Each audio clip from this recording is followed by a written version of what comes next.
Hello, and welcome to Hard at Play, Roommates Gaming's bi-weekly video game focused podcast. You found us over on youtube.com/roommates gaming if you didn't see us posted on Facebook, which is probably what happened, to be completely honest. But you can also find us on twitch.tv/roommates gaming to keep up with us. This week we're going to be talking about the Game Awards that just happened and looking back at gaming over the past year and 10 years, because it's the end of a decade. Yep. So before we dive into all that fun stuff, I just want to remind everybody that, of course, I've already mentioned the Twitch, but you can check us out on our Discord. Jump in and be part of the conversation, talk to us, bullshit a little bit. Also, if you're in our Discord, please feel free to recommend topics to us for either this or the Sausage Tray, which is, of course, our other bi-weekly podcast that alternates Thursdays with this one. And next episode of that, of course, will be going up on the 26th. Yeah, 26th. That's right. So I think so, yeah. yep. And looking at how the channel's doing real quick. We just put up Death Stranding Part 2 this past Monday, right?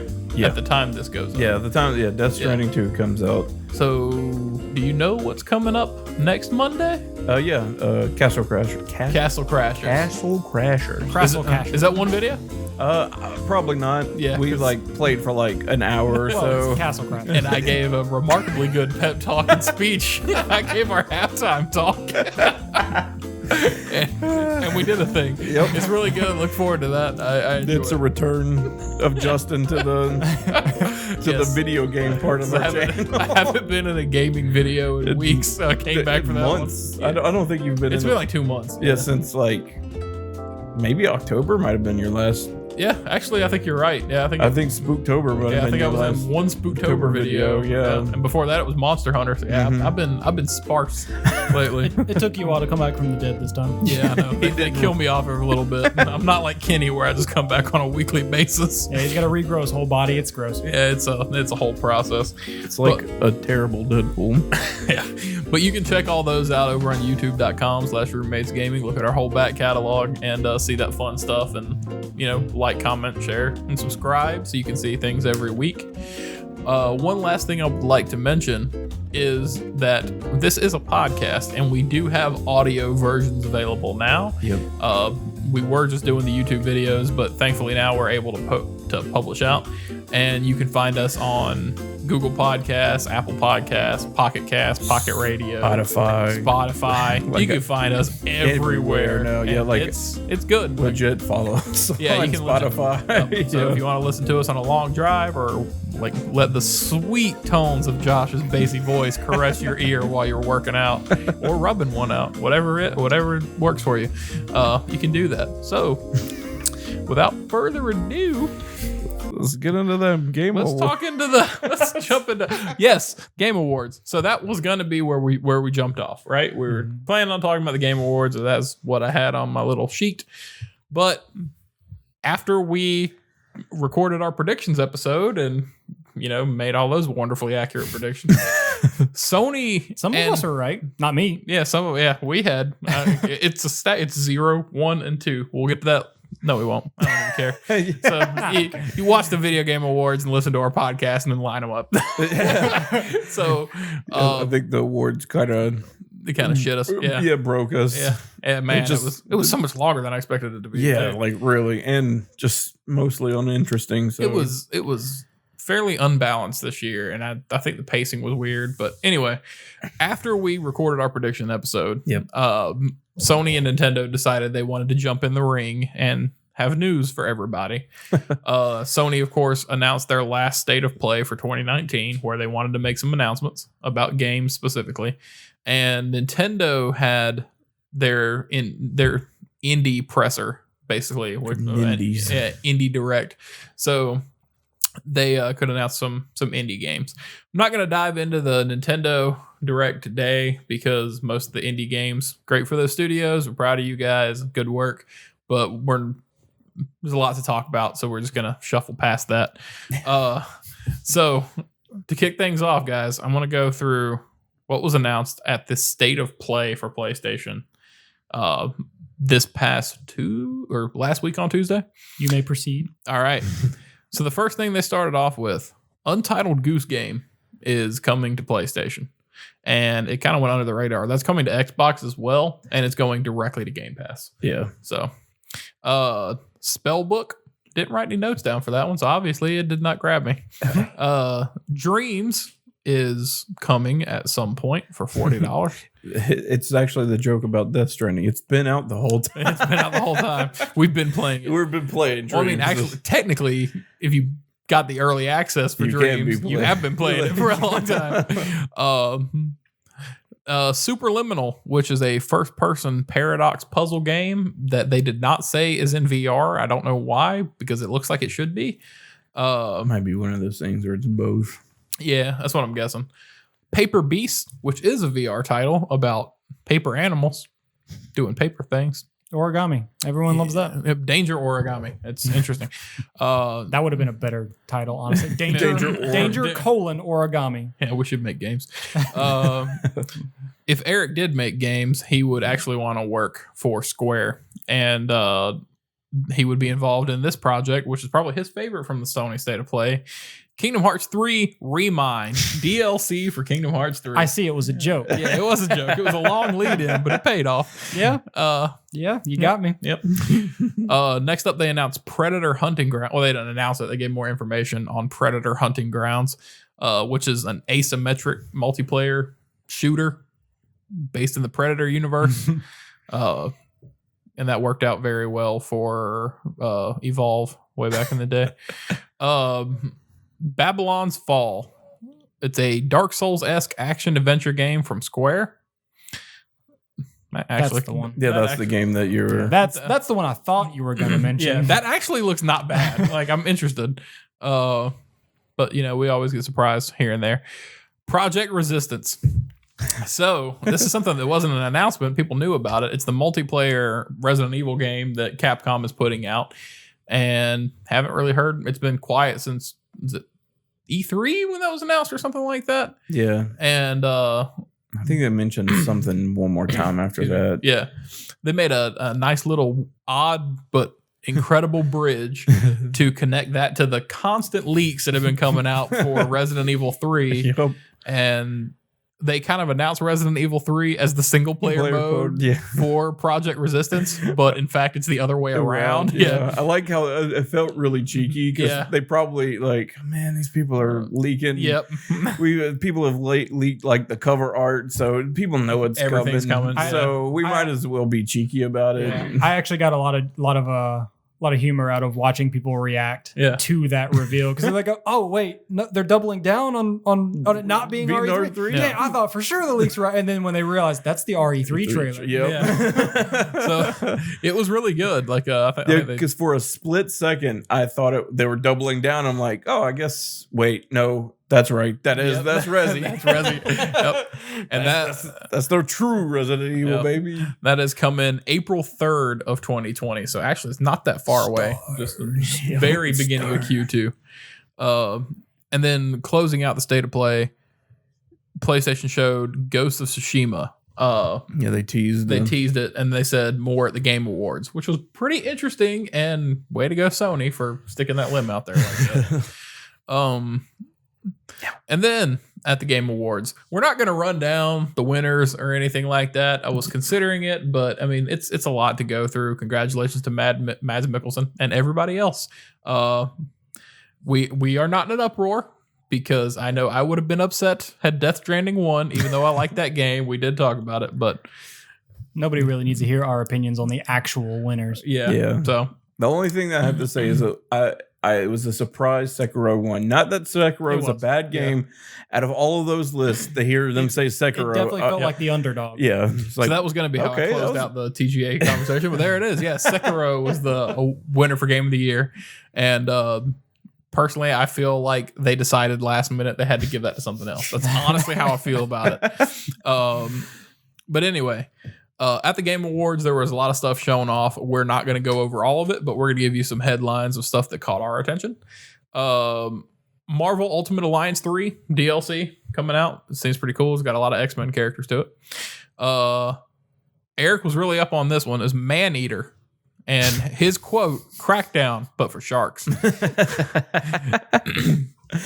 That was a joke. But it's accurate. I threw this one in here just to take a jab at it. Humankind defined a civilization knockoff without the historical figures. Yep. Which is exactly what it is.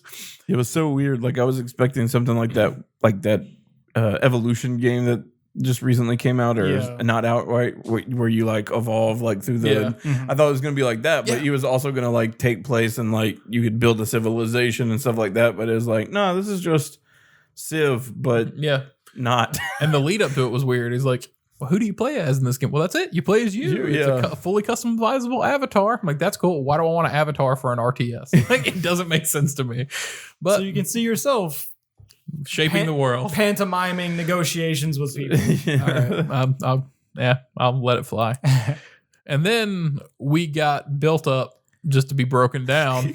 No More Heroes 3 was announced. It was like it wasn't announced that we already knew it was coming. Yeah, it wasn't announced. It was a release window. So it says come in 2020, and that's cool and all, but all of us want goddamn superhero. Goddamn superhero is my most anticipated game ever. So and you'll never. Well, technically you will. I mean, we'll get part of it, but not the part I really wanted. Yeah. So what I've been collecting over the past 20 hours of amazement that they did that shit is that all the characters or all those aliens that came to Earth are essentially going to be the bosses. Yeah. We were actually talking about that because after watching you shared the extended trailer in chat, but I watched that last night before I went to bed because I was like, I gotta see the goddamn Hero trailer again. Just because it's so cool. And I saw the extended trailer and like they put so much extra story into it, and that like definitely nailed down the fact that Fu is definitely the main bad guy for No More Heroes, and all of the villains or aliens he was with. Like those are the people that you have to take down to rank up. Because it's No More Heroes. That's what you do. You kill other bounty hit members to rank up to get to the top. And that's perfect. You're going to be fighting alien superheroes to get... Goddamn superhero. God, man, that should be a subtitle, I feel like, right? Like, anyway. So, yeah. After that, we had Godfall, which they announced to be a PS5 launch title, which is wild. Because that's the first... It's really the first title they've exclusively tied to PlayStation 5, which it's not an exclusive. I need to clear that up. It's coming to PC too. I need to see more about that game. I want to see more about that game because they had a cool cinematic trailer, but I want to know more. Yeah. I didn't write it on here, but I'll come back to it. Senua's Sacrifice. I do want to come back to that one. Or Saga. Senua's Saga. That's what it was. Yeah, Hellblade 2. Yep. Also announced last night was Bravely Default 2 for the Switch. Yeah. And then the Warframe update, Imperium, which is Space Pirate for Warframe. More or less. Yeah. I know you guys were big into Warframe. I don't know if you still are. I don't play it, but I still keep up with it. I know they said that's available now on PC and it's coming to PlayStation and Xbox soon. Moving on, there was way too much coverage from Magic the Gathering, like an absurd amount. There was a ridiculous amount of Magic talk. And I don't know what happened to Carl Weathers in his life where he needs money that bad, considering he's on The Mandalorian now, but he did those. So I'm telling you, when somebody hands you a sack of money, you don't say no.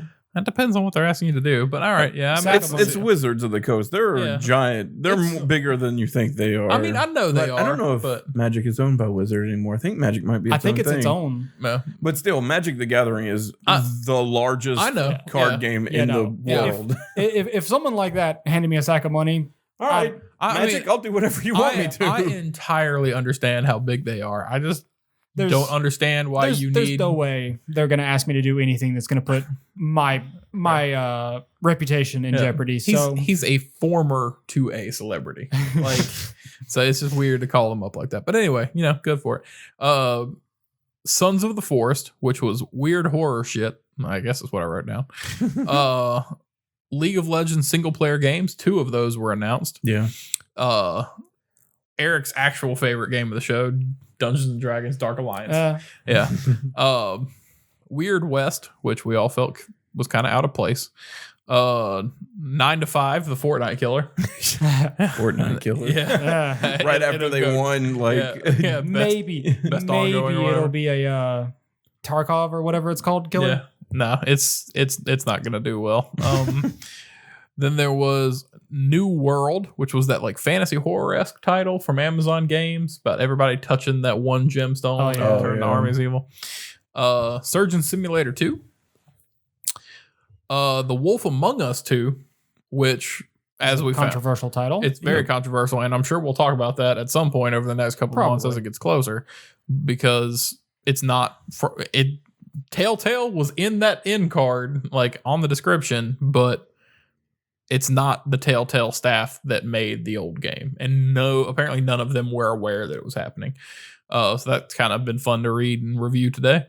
Fast and the Furious Crossroads is how they decided to close out the show. Which it looks bad. Yeah, it looks like a PS3 game. Yeah, and then I don't even really want to get into that. Normally, I don't mind if games look old, even if they're brand new. I normally don't mind, but it has to also still be a good game. Yeah, like this, it is not. It does not. There's look no like way it's going to be good. There's too many. I think there's too many levels to it. You have actual street racing, then you have car combat, then which I mean, it is fine. It is Fast and Furious, but it makes no sense to me personally. I did want to save this for the end and talk about Senua's Saga Hellblade 2. Because it was announced for the Xbox One X, or I'm sorry, the Xbox One Series X. No, just Xbox Series X. Xbox Series X. That's right. It's not a one. I am gonna be all over the place with this time. Yeah. I think it would have been better to call it the Xbox Monolith or the Xbox Two or Scarlet. Monolith or Scarlet had a great name to it already. Xbox Scarlet. That sounds pretty fucking cool. It does sound really cool. Like I've seen a lot of weird. Personally, I was one of those people that thought the NX sounded cool as shit. But I'm like, Switch, all right, yeah, I get it now. I've seen so many memes going around today about that thing. And I've seen people like they'll measure an Xbox because it's apparently one Xbox controller wide and 3 Xbox controllers tall. That's the legitimate measurement that Microsoft is giving people right now. So I've seen pictures all day of people trying to measure their entertainment centers, and like it doesn't fit no matter how you put it doesn't. And Microsoft, don't worry, you can put it side, like you can lay it on its side. They're like, no, it still doesn't fit. Like it's not, it doesn't work. And then I've seen people like I saw a Scooby-Doo meme, like somebody pulled the cover off the Series X, like let's see who you really are, and it's 2 GameCubes stacked on top of each other. That was probably my favorite. But new hardware, so that was a point for me. I was pretty surprised. And it's coming next year, so more to look forward to there. It's a weird looking console. But that's coming in 2020. And we want to look back at 2019. Well, the plan was to look at 2019, and then you threw a wrench in everything after I've been preparing. All right, what was my game of the year? Let's talk about our games. Was it a wrench or did he grease the wheels? They just greased the wheels because now we got a game of the year for this year and for the decade. He greased the wheels, and then he threw like a pocket full of loose nuts right into him. So even more fun. Let's try to get your brain thinking. So what were all the games that I played the last 10 years? How else are we gonna ramble on? So my first response when you said that was, "Do you want me to pick a game of the year for every year for the? You want me to get?" And I'm like, "No, none of us are not doing that." No. Like, okay, just this year's game of the year for you, and then you're like top 5 games of the last 10 years. Because you came up with this 4 hours ago, and I'm like, I don't have time for this, Josh. So, that works. How do you want to do it? Because I'm gonna need time to let this simmer. And like we can do this year, and then think about this last 10 years. All right, like that'll be the end where we just kind of reminisce about the last 10 years of games, and then kind of like talk about what are like most influential games to us, and we can even talk about the most influential games that have been out, or what games we think have made a big impact to. Because my thing is, I think like hands down at me, this decade has been the best year or best 10 years of gaming It's been phenomenal. that have ever been. I agree with Granted, that. yes, we wouldn't be this far. We wouldn't have any of this Yeah. if it wasn't for the predecessors. Yeah, that's not a statement But- made in slight of Oh what no, came no, before. but this is the year that gaming got like I think its biggest that has ever been, Yeah. and could possibly be. I don't know if like because every big media eventually kind of like gets to that weird position where there's like too much, and then Yeah. it falls down, and I would then definitely say we're eventually. in the golden age right now. Yeah. Yeah, just like in cinema had it, TV had it, where there was a golden age. That we're back in a we were in a golden age of cinema now, or TV. Now I think we're going back down where it's getting oversaturated with too Silver much Age. stuff. Oh, it is. Silver Age. Yeah, because there for a while when streaming first happened, and we were getting a lot of good shows and stuff like that, and like even on TV, like Breaking Bad, blah blah blah. I don't. But now I'm everyone not wants in to have their own streaming service, and Yeah. competition's getting too thick. every on service, on studios. yeah on, every media kind of has that. Music has Yeah. had it. The whole industry, every like media industry has their Mhm. waves, and I think this is like the peak of our gaming. Yeah. Not to say we haven't had a golden age in video games before. We definitely have, but I feel like this one's bigger. Yeah, I was extremely worried about, and of course we're going to go back and talk about this decade. But I was extremely worried about looking at the future of gaming with the next console generation. I thought that's where we were going to get oversaturated and things were going to get terrible. But we've had crossplay come up as a major thing over the past 2 years, right? Mhm. And now you have Sony, Microsoft, and Nintendo playing nice together with crossplay.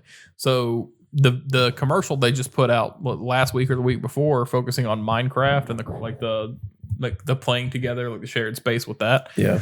That's a baby step toward a really great thing. And Rocket League crossplay. I can't think of what other. I know there are multiple games that are, but I can't. Yeah. I think Fortnite is. Yeah, I also think crossplay. Fortnite has some Like, crossplay. Fortnite was one of the games that basically pushed for it. pushed pushed for for it it. and accidentally revealed that it was possible. Yeah, accidentally. Yeah, like Yeah. so. It's, PlayStation, you can do this, right? yeah, like well, I mean, Rocket League, the publishing studio there, I can't remember what they're called. Forgive me. They were like, Sony said it's not just a switch that you flip, and they're like, no, literally, it's a switch on our end. All we have to do is flip it. I'll agree that yes, it is a switch on their end that they can flip, but how stable is it? Is there service for it? How do you quality control it? My understanding is they had tested it in the office and it worked fine. Like, Well, if they tested it in their office and it worked fine, cool, but that's not a test. well, yeah, like so it's something that it takes. There are legal loopholes for everything like that too, Yeah. as far as allowance. But anyway, let's look at. You want to look at the year and then we'll look at the decade. We'll start there. Okay. So that way we have more time. I'm going to go first and give myself even more time. Yeah, I'm just going to That's fine. throw myself out here for this. So I'm kind of at a toss up for my game of the year. The first game that I would choose from, and they're both later in the year titles. I'll really? give you that. Yeah. The first one is Pokemon Sword and Shield. Really? And I know this is not a major thing for you guys. Like I know you like Pokemon. Like I know that you were fans and that we had very, very fun discussion I'm the a first very week. vocal defender of it. Yeah. So like I guess like I told you guys, and like we said on the first podcast, go back and watch it. I was disconnected from the franchise. I haven't played one in years, and I have kids now. I'm like, this will be fun. Y'all get this, and my kids can have their first Pokemon game, et cetera, et cetera. My kids ain't played that thing for shit. My wife and I have been head over heels in love with Pokemon Sword and Shield. We've been playing the hell out of it, and it's fun. It's reinvigorating for me, and I feel excited to get in and do those things. And like we discussed previously, you two fucking stat masters dove in and like wanted to know everybody's stats before the game came out so you could build a perfect team. Me, I'm like, no, I just want to see what this thing turns into. I want to be surprised by it. I strategically didn't go look for spoilers or what things evolved into. If I had, I wouldn't have chose fucking Sobble because Inteleon's cool and all that, but nah, man, Grookey and Rillaboom are the shit. Like that's just the way I would have gone. But Thwacky is Thwacky's a weird boy. that but- one's the redheaded stepchild. Yeah. that can stay in the corner. All of them have awkward teenage years, Yeah, except for Score Bunny. yeah. yeah, I He's the one love that just grew Raboot. up pretty. yeah. He was the pretty everything went popular right kid. for him. Yeah. The only problem about Raboot to me is his name. He looks really cool. I like that he's got that like I'm a teenager. I got my hoodie on, whatever. I'm just yeah. But then like, damn. I can't even remember what Sobble's middle version is called. Drizzle or Drizzile. Yeah. Drizzile. It's so odd. It's so weird it's so looking. emo. Yeah. Sobble is Freaking the green. sad, lonely kid that grows up angsty and then turns into a fucking badass. Yep. Grookey is the ADHD kid that finally finds a way to focus himself and turns into a fucking badass drummer. And then Score Bunny is just Score Bunny is the popular kid that's just always been good looking and popular. Everyone likes everything him. worked out for him. Just everything fell into place. I mean, Sobble's a straight up glow up though. When you look at him and like where he becomes a teenager, then it's like he's fabulous when he gets to Inteleon. Yeah, he's the awkward scene kid that all of a sudden turns into a fucking Instagram model. Yeah. So I mean, everything about that game just kind of captured me because it's like, these are the things I remember liking about Pokemon, but even trying to play Pokemon Let's Go, I felt was a little bit of a slog because I remembered how slow some parts of it were. And I just feel, for me personally, I feel like Sword and Shield broke that up in a way where it's like, this is a fresh way to do this. And I enjoyed it. So that's my one toss up. I don't want to go too much on it, but it's just kind of funny how like you were trying to get your kids to, like you thought, hey, your kids would play this game. And like we're here, all three, all three adult closing in on 30. Yeah, all basically 30 at this point. And how much we love Pokemon. Me and Eric have stayed in it. You started, got out, came back, and it's just funny to me that they're always trying to focus towards the kids, but like to me, it's just funny. Yeah, the generation that they started with are the people that have stuck still in it. Yeah. And I mean, it was a big thing when we were kids. And then it blew up. Like, go help, realize that, millions of people are playing this. I don't deny that there are probably millions of kids it's still going in each generation brand new. Yeah. But there are a lot of adults that played Red and Blue. Yeah. Yeah. Or like came in on any of the three first, second, or third generation that have like stuck with it till its finale. And I feel like to me that it's probably its core audience. They want it to be for kids, but I feel like those are the true like those fans. Are the true demographic. Yeah, like I think third generation is where I tapered off, right? Mm-hmm. And I say I think because I might have just not invested time into 2, but first gen I was all in, and then second 2's gen, my favorite. Yeah, like that's what I keep hearing, and there are like rumbles of a remaster or something coming out, or a remake rather, but I loved it. I think Sword and Shield was fantastic. It was great. That's really interesting. Yeah. That actually I did not expect. Yeah, I did not expect that. Like my other is congratulations. Thank you. I appreciate it. Throwing wrenches into my plan. Yeah. Well, I mean, that's the thing. We talked about, I'm not going to go back into it, but we talked about it. Like my wife doesn't play games, and I would come upstairs and go to bed, and I'd roll over like my wife's not here. So a lot of people, like, you roll over at 3:30, 4 o'clock in the morning, and your wife's not in bed. You're like, what the fuck's going on? So I walk downstairs, and she's downstairs in the dark with a blanket over her face and her hair all fucked. And she's like playing Pokemon. And she's like, I'm not coming upstairs until I get a full fix. And I'm like, you'll get it naturally if you just progress through the story and you get to this gym. And she was not giving up. Like, it's all there was to it. So that's great. Yeah, it is. It's fantastic. My other game is Death Stranding. That's more along the lines. That's more along the lines of like what I was imagining. I haven't finished it, and I don't know when I will. I would like to say that I would, go downstairs and bang it out and just get it done in 40 hours. Yeah, but that's not going to happen. And I think the reason that goes so high on my list is because it breaks the mold of what you really want and expect a game to be. And if you go in and expect some quick action shooter or something like that, if you go, like we talked about, you go in expecting to be Solid Snake, you're going to be disappointed. Oh yeah. Or at least surprised, maybe not disappointed, because that's what happened to me. I went in expecting a Kojima action game, and what I got was him telling me narrative. Yeah, I got him telling me, slow down, appreciate this. And that's exactly what I did. And that's exactly what you did. Yeah, I think it made you a better person. Well, kind of. It hasn't actually affected him in any way. It was all false flags. No, and that's funny because like I kind like how you're saying like you were slightly expecting like a Kojima action, but I kind of didn't figure that at all when I started playing the game. And I think that I think that's why we have similar opinions about the game. We both really enjoy it, but why mine was a little stronger at first than yours was. Because for some reason, as soon as I started playing the game, like everything just clicked. It was very weird. Like Savant, kind of like everything clicked in my brain. I was just like, I know how to play this game. It's because he's always wanted to be a fucking obvious. I wanted to be a delivery man. Delivery man. No, you never wanted to be you wanted to be a civil engineer. But you've done delivery man before, so you cross that off. No, that's true. I have been a delivery man. Civil engineer. Yeah, we all know that. I guess I need to go back to school and become. What we all learned about Josh from Death Stranding is that in his heart of hearts, he wants to be a civil engineer. Do you want to be civil engineer or do you want to be road crew? Don't be road crew. I don't want to be road crew. Civil engineer. I've done enough manual labor in my life. And I will also hate you for being responsible for closing down entire bridges. I started working in construction when I was 15. I'm good. So yeah, like Death Stranding in and of itself, how me and you had completely different responses to it. We played in different ways, but what that game ended up meaning to me and what that game opens up as far as what games can be in the future, how they're made, what kind of loose and fluid ways that you have to control characters, evolve those characters, and just having a walking mechanic to the whole game. It just goes to show that you can make a really boring idea fun as shit. Mm-hmm. Yeah.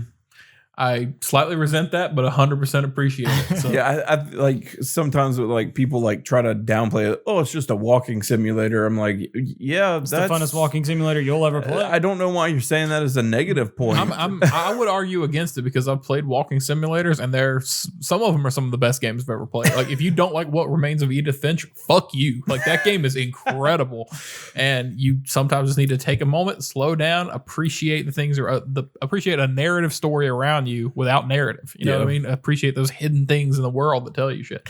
Like the world that he crafted, when I say he, when the world that Kojima Productions crafted, that people aren't going to slow down and appreciate, like that's astounding. It's a big fucking map. It's a big fucking world, and a lot of people are trying to beeline from here to there to here to there. And if you slow down and you look at these nooks and crannies and these caverns, if you look at some of these torn down buildings in the destroyed cities or near ground zeros, it's remarkable just how much in that game, like that it meant something to the people that worked on it, right? Yeah. And granted, they were all pretty much working for essentially a job interview for Hideo Kojima. Like, we want to prove ourselves to this guy because he gave us a chance. But I mean, shit, it turned out so well. Was it yours? Your game of the year? Maybe a little bit. Yes and no. Yeah. I have similar contenders like you. Yeah. I've thought about it.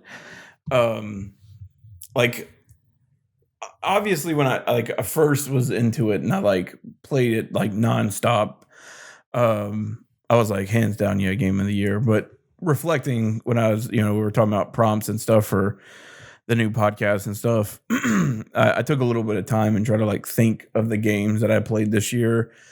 And Death Stranding is like still probably high contender for being game of the year for me. Because similar points to what you've already said, how like when I first started playing it, everything just kind of clicked and I kind of got this whole, like walking simulator thing. And it didn't bug me. Like I wasn't like upset that it wasn't actiony or anything like that. Which I think is nice because, like it's a nice, like, juxtaposition to 5 or Phantom Pain, where it's a giant map and like, yeah, you can be stealthy, but sometimes I got to that point of the game where I'm like, I'm almost an unstoppable goddamn monster. No one's gonna stop me. I'm a fucking tank. So I'm just gonna run. I'm gonna run through every single base, and no one's gonna say a goddamn thing. Yep. To have that, go from that to I'm taking my time. I need to like be careful and cautious, which apparently, according to Cameron's gameplay footage of is playing, not necessary. It's not necessary. You can just run through the BTs and they won't harm you. Run through. Nothing's changed from Phantom Pain. That shit never worked for me. I don't know what difficulty you had him on, but that never worked for me. He tried it too, and he could not get it. He could get it to happen, but he couldn't get it reliably. Yeah, I was like, I've tried running through BTs because there was one point I was like doing the sneak thing. I'm like, I got to sneak. And I kept getting like notice. I'm like, how? What the fuck? I'm being very quiet. And then I just started booking it and they got me. And I was like, what the hell? I honestly think what happened is Cameron got really lucky where like he ditched the bike and I guess the bike fell over or hit something and made a sound and attracted them. So as soon as he wasn't even in the BT area when he lost his bike. He got into the BT area after. He just literally ran. They did grab at him, but he still shook it off, and it was annoying. I think it, like, since he was like trying to follow his line too, and he got to a ladder too, it was he had an easy time getting through, but straight line. Oh my god! And that's route, man. Yeah, that's the way you think when you first started up. Like, all right, I'm just going straight. Nope, you don't do that. Like, look at the terrain; it's there. If not Death Stranding, I had to think about it because there were a lot of fun games that I played this year. I didn't finish it, and technically it did come out this year for the Switch, but Dragon Quest 11. I love the Dragon Quest series. I've been a fan of it since it was called Dragon Warriors in America before it became Dragon Quest. And I've always enjoyed that series, but I kind of got out of it around like I think 7-ish. So I hadn't played one, and I wanted to get 11 for the PlayStation when it first came out, but I remember people going like, it's kind of weird and like clunky and chunky, and it feels very, very slow for some reason. And I was like, well, that's weird, I guess. And so I unfortunately let that opinion like sway me, and I was like, there's other games that I can play right now that I'm more interested in. Honestly, it was for the better. But yeah, waiting until the Switch version where it's, you know, the enhanced version with all the extra stuff and everything's a little more fluid. And I knew that game was coming to Switch from the moment it was announced, and I was just like, all right, I'm going to hold off on this shit because that's the way I want to play it. I'm not going to have the time to sit in front of a place. Same with Persona 5. Haven't finished Persona 5 because I don't have the fucking fluid time to sit in front of a television and play that way anymore. But carrying a screen around in my pocket to anywhere that I go, that is much easier and it works. But I have not picked up Dragon Quest 11 yet because so much other shit has come out. Yeah, I think the reason like why I haven't beat it, but I had put in, I think 45 hours into it before I like stopped playing and other games came out that I wanted to play more. So that was a big contender because like I was loving every minute of those 45 hours that I had put into the game. I was enthralled, and then my brain always brings me back to two more. One of them's a little more funny. It's still Dragon Quest. Dragon Quest Builders, too. I don't know why it makes sense. Like I like Minecraft and I like Legos. You like being a civil engineer, Josh. Oh God, we know this about you. I like building. Like building. Shit. Go back to construction work, boy. It's true. Like whenever we do like Minecraft things, if we play Minecraft, I normally design and build our houses and buildings and stuff, and Eric's just in a mine tunneling away. Yep. I turn if you put me in a game like Minecraft, and I will he becomes a mole. Yeah, I will find the place. Like I won't even appreciate his house. Like the house he builds with a room, my own personal room. Of course not. There are people up there. He'll design this really nice like manor for us, and I'll have my own room and my own like crafting materials and all this stuff with my own bed. And it doesn't matter because 50 yards that way, I've got a hole in the ground with my own bed, my own furnace, my own crafting table. I've put down signs and torches so I know where I'm going. I've put down gates to keep monsters out. So, will you definitively say that it's Dragon Quest 11? Do what? Will you definitively say that it's Dragon Quest 11? Dragon Quest 11, Age of Elusive something or other. Definitive edition, blah, blah, blah, blah. Not, but Builders 2, I spent a lot of time, like surprisingly more time in that game than I thought I was going to. But that is one of the other games that my brain keeps coming to. But the other one, that's not that much of of a surprise is Fire Emblem Three Houses. That game is dope, and I love. It is probably the best Fire Emblem game I've ever played. Yeah, same. I loved every minute, second, hour I put into that game. So it's a really hard toss up between like the Fire Emblem and Dragon Quest games. Just because of the sheer amount of time that I put into those games, and they like sucked me in fairly quickly. Like I was surprised how quickly Fire Emblem grabbed me too. Because I mean, I like Fire Emblem games, but like it grabbed me real fast and real quick, and I hadn't realized days. Not actually, I had to stop playing for days, but I'm pretty sure but like that's how it kind of felt. I was just like, what year is it? I'm pretty sure the entire apartment was completely silent.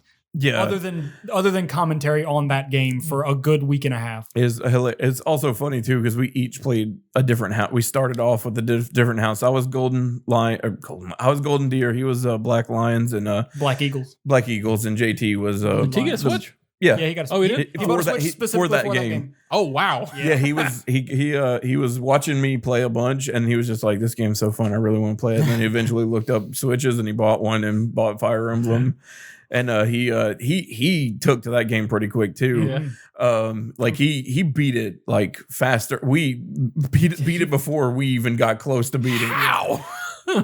He spent his time in that fucking game. Yeah, he also into that spent game a lot less time grinding than we did. Yeah, like he did grind a bunch at the start, and then like tapered off once he got like ultra mega powerful. He's like, I don't really need to grind. I'm God now. Is that your game of the year, Fire Emblem? No, but we know what his. We know what his game is. Now that we've talked about it, I DMC5. now that we've talked about it, I do want to give it. That was this year. Yeah, that was this year. But yeah, now that we've talked about Fire Emblem Three Houses, I do want to give it the honorable mention of, if it wasn't that I'm completely biased, it would have won. But DMC5 was literally a love letter to fans of DMC, and it was everything I wanted. So it wins without argument. There you go. We've talked about this a lot. Like I want to get back. I want to sit down and try to play through Devil May Cry, which I guess I can at any point because the games are available on PlayStation 5 or PlayStation 4. Yeah, there's all of them. There's 1, there's 3, there's 4, there's 5. Well, not 5, but DMC2 is not on. DMC2 doesn't exist. Right. Yes, it is on Switch. You just kind of purged it out. Yeah, I'd like to, think that I had the time to sit down and play through all those, and maybe one day I will. But I keep waiting for a special edition of DMC5 because it's become almost a tradition at this point. But I also don't want it to because I know I'll buy it. Yeah, buy the same game twice. I'll going on the honorable mention idea. I think that's a good thing. I'll actually put Pokemon as my game of the year, and I'll put Death Stranding as an honorable mention. Nice. I think that's fair. You know what? I'll put Three Houses as my game of the year, and then put Death Stranding and Dragon Quests. It's honorable mentions. Yes, 11 and Builders 2 and Death Stranding is honorable mentions. But yeah, I think I could. Three Houses did the thing that happened to me with Persona, and can get into that when we talk about the decade. Yeah.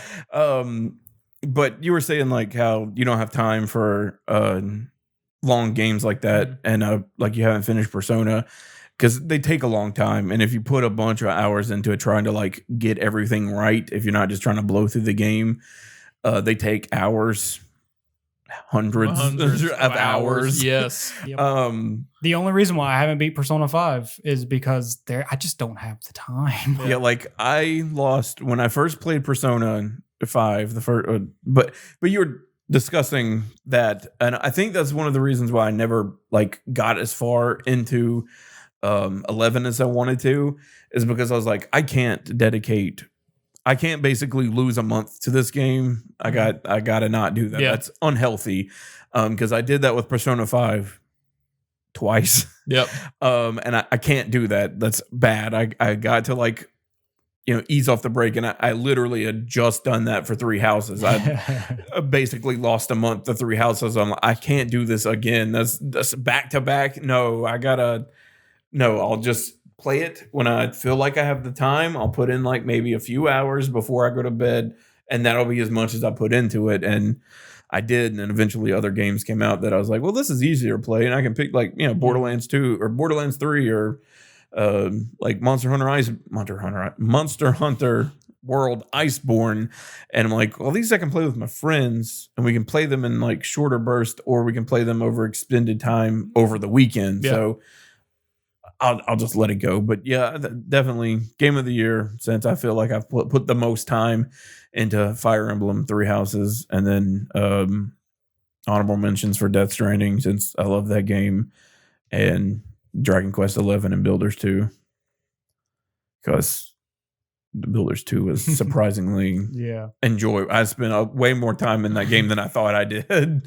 This wasn't part of our conversation, but just before we get into games of the decade, what was your least favorite game this year? Least favorite game this year? Just to fire one off. Just, that I played? Yeah. I firmly believe you can't dislike a game that you haven't given a shot. You have to. I feel like you have to try to play it. Yeah, true. I don't think there was a game that I played this year, because I tried to avoid playing games that I don't like. Anything underwhelm you? Underwhelm me? Ooh.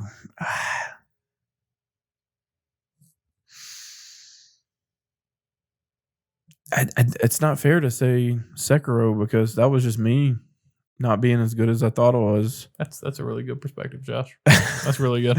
I don't think I've played a game this year that I haven't liked. I tried to make sure that I play games that I will like. What about you, Captain Positive?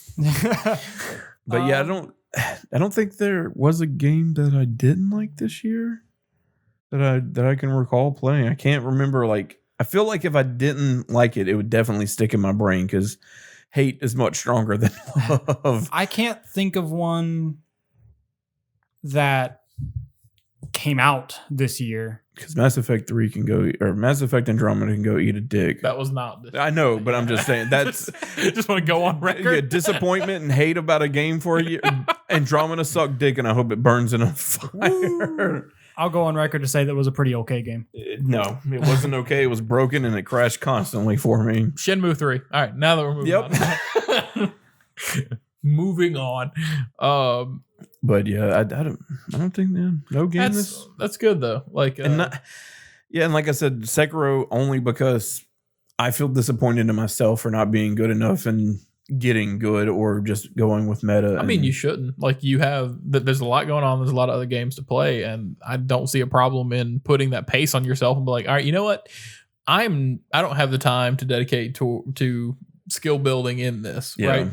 Like, maybe one day you can come back to it, right? Yeah. Like, if it sits in your library, you can always come back and play it later.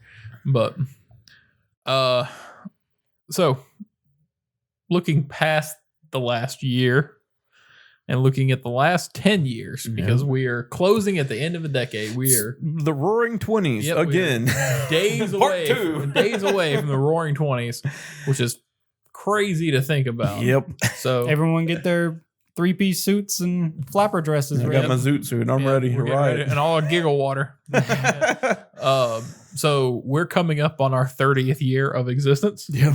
Let's look at our third decade of games. Of gaming. Shit. Yeah, we've been gaming since.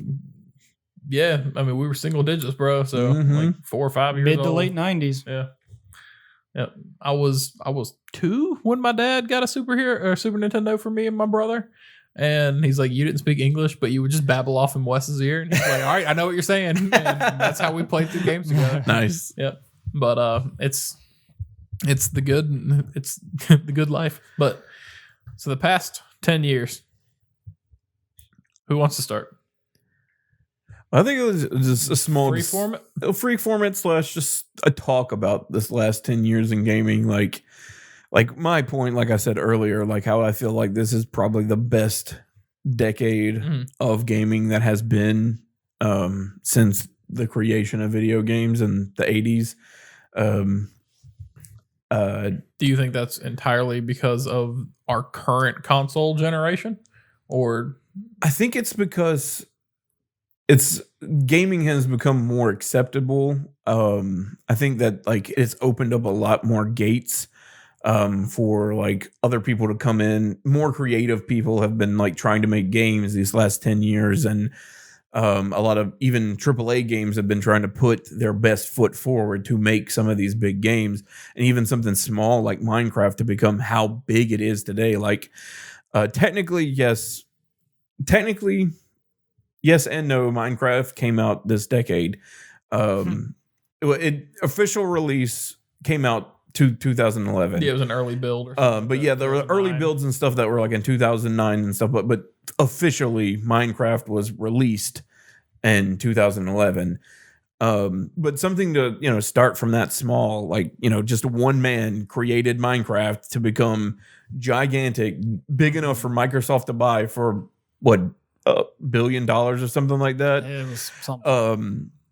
So they could own it, and like hands down, I don't think anyone could argue that is probably the most influential game that like of this decade, if not like since video gaming. It's easily one of. Yeah, easily one of. Like kids to adult, because that game used in schools, educational purposes. Yeah, like that game came out when we were like 21. Mm-hmm.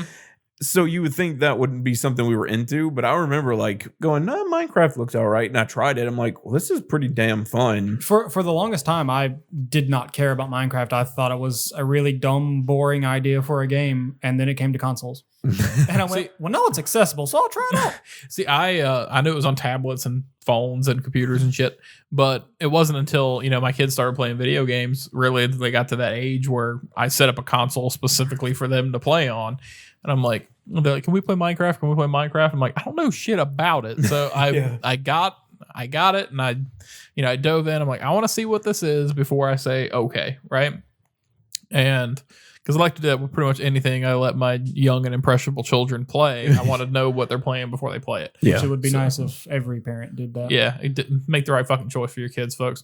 So like, I dove into Minecraft. I was messing around a little bit, and my son is in my ear, who had never played it. He's like, "It has multiplayer. We can both play." And I'm like, "Well, let me see how this goes first." And hours go by, and my wife comes up. I thought I was playing like 15 minutes. My wife comes like, "You've been upstairs for 5 hours." Yeah, no, Minecraft like, will eat time. I'm sitting there with facial hair that I didn't have when I started. Yes. Like, I'm sorry, what? Like, yeah, for real. I'm sorry, what? Because that's the same reaction I had when I played Minecraft for the first time. I was like, "I'll just play a little bit." It's tomorrow. Like, how? When did that happen? I feel like that's the regular experience, because I remember doing that, except mine was a little different. Mine was, I've only been playing for like 15 minutes, 30 minutes. 5 hours have gone by. I've mined out this whole area. Yeah. Oh God. Like I've terraformed the entire map that they gave me. And it's a really cool and interesting experience. But like we're saying, outside of just number one, like, if I tell my kids all the time, if you're bored, go make something, go create something, go do something to exercise your mind, use your imagination, kids. And I've been very, I've said it a lot. My wife's not a gamer, but like, she understands the value in a lot of things. Right. So Minecraft, in the front of my mind, it's still a video game, but in the back of my mind, it's like, this is a very gigantic creative outlet. It's a canvas. They can do it. It is. They can do anything what they want. Like, they can design anything they want to with it. And my kids, thankfully, they like to draw, like to paint, they like to write stories. They love to read, unless they're told to. Tell them for homework, they're like, no. And then I go put them to bed, and they're both just sitting there with a book. They won't go to sleep at night. So. But I tell them, like, do something exciting, do something creative. And I think that's a wonderful outlet for it.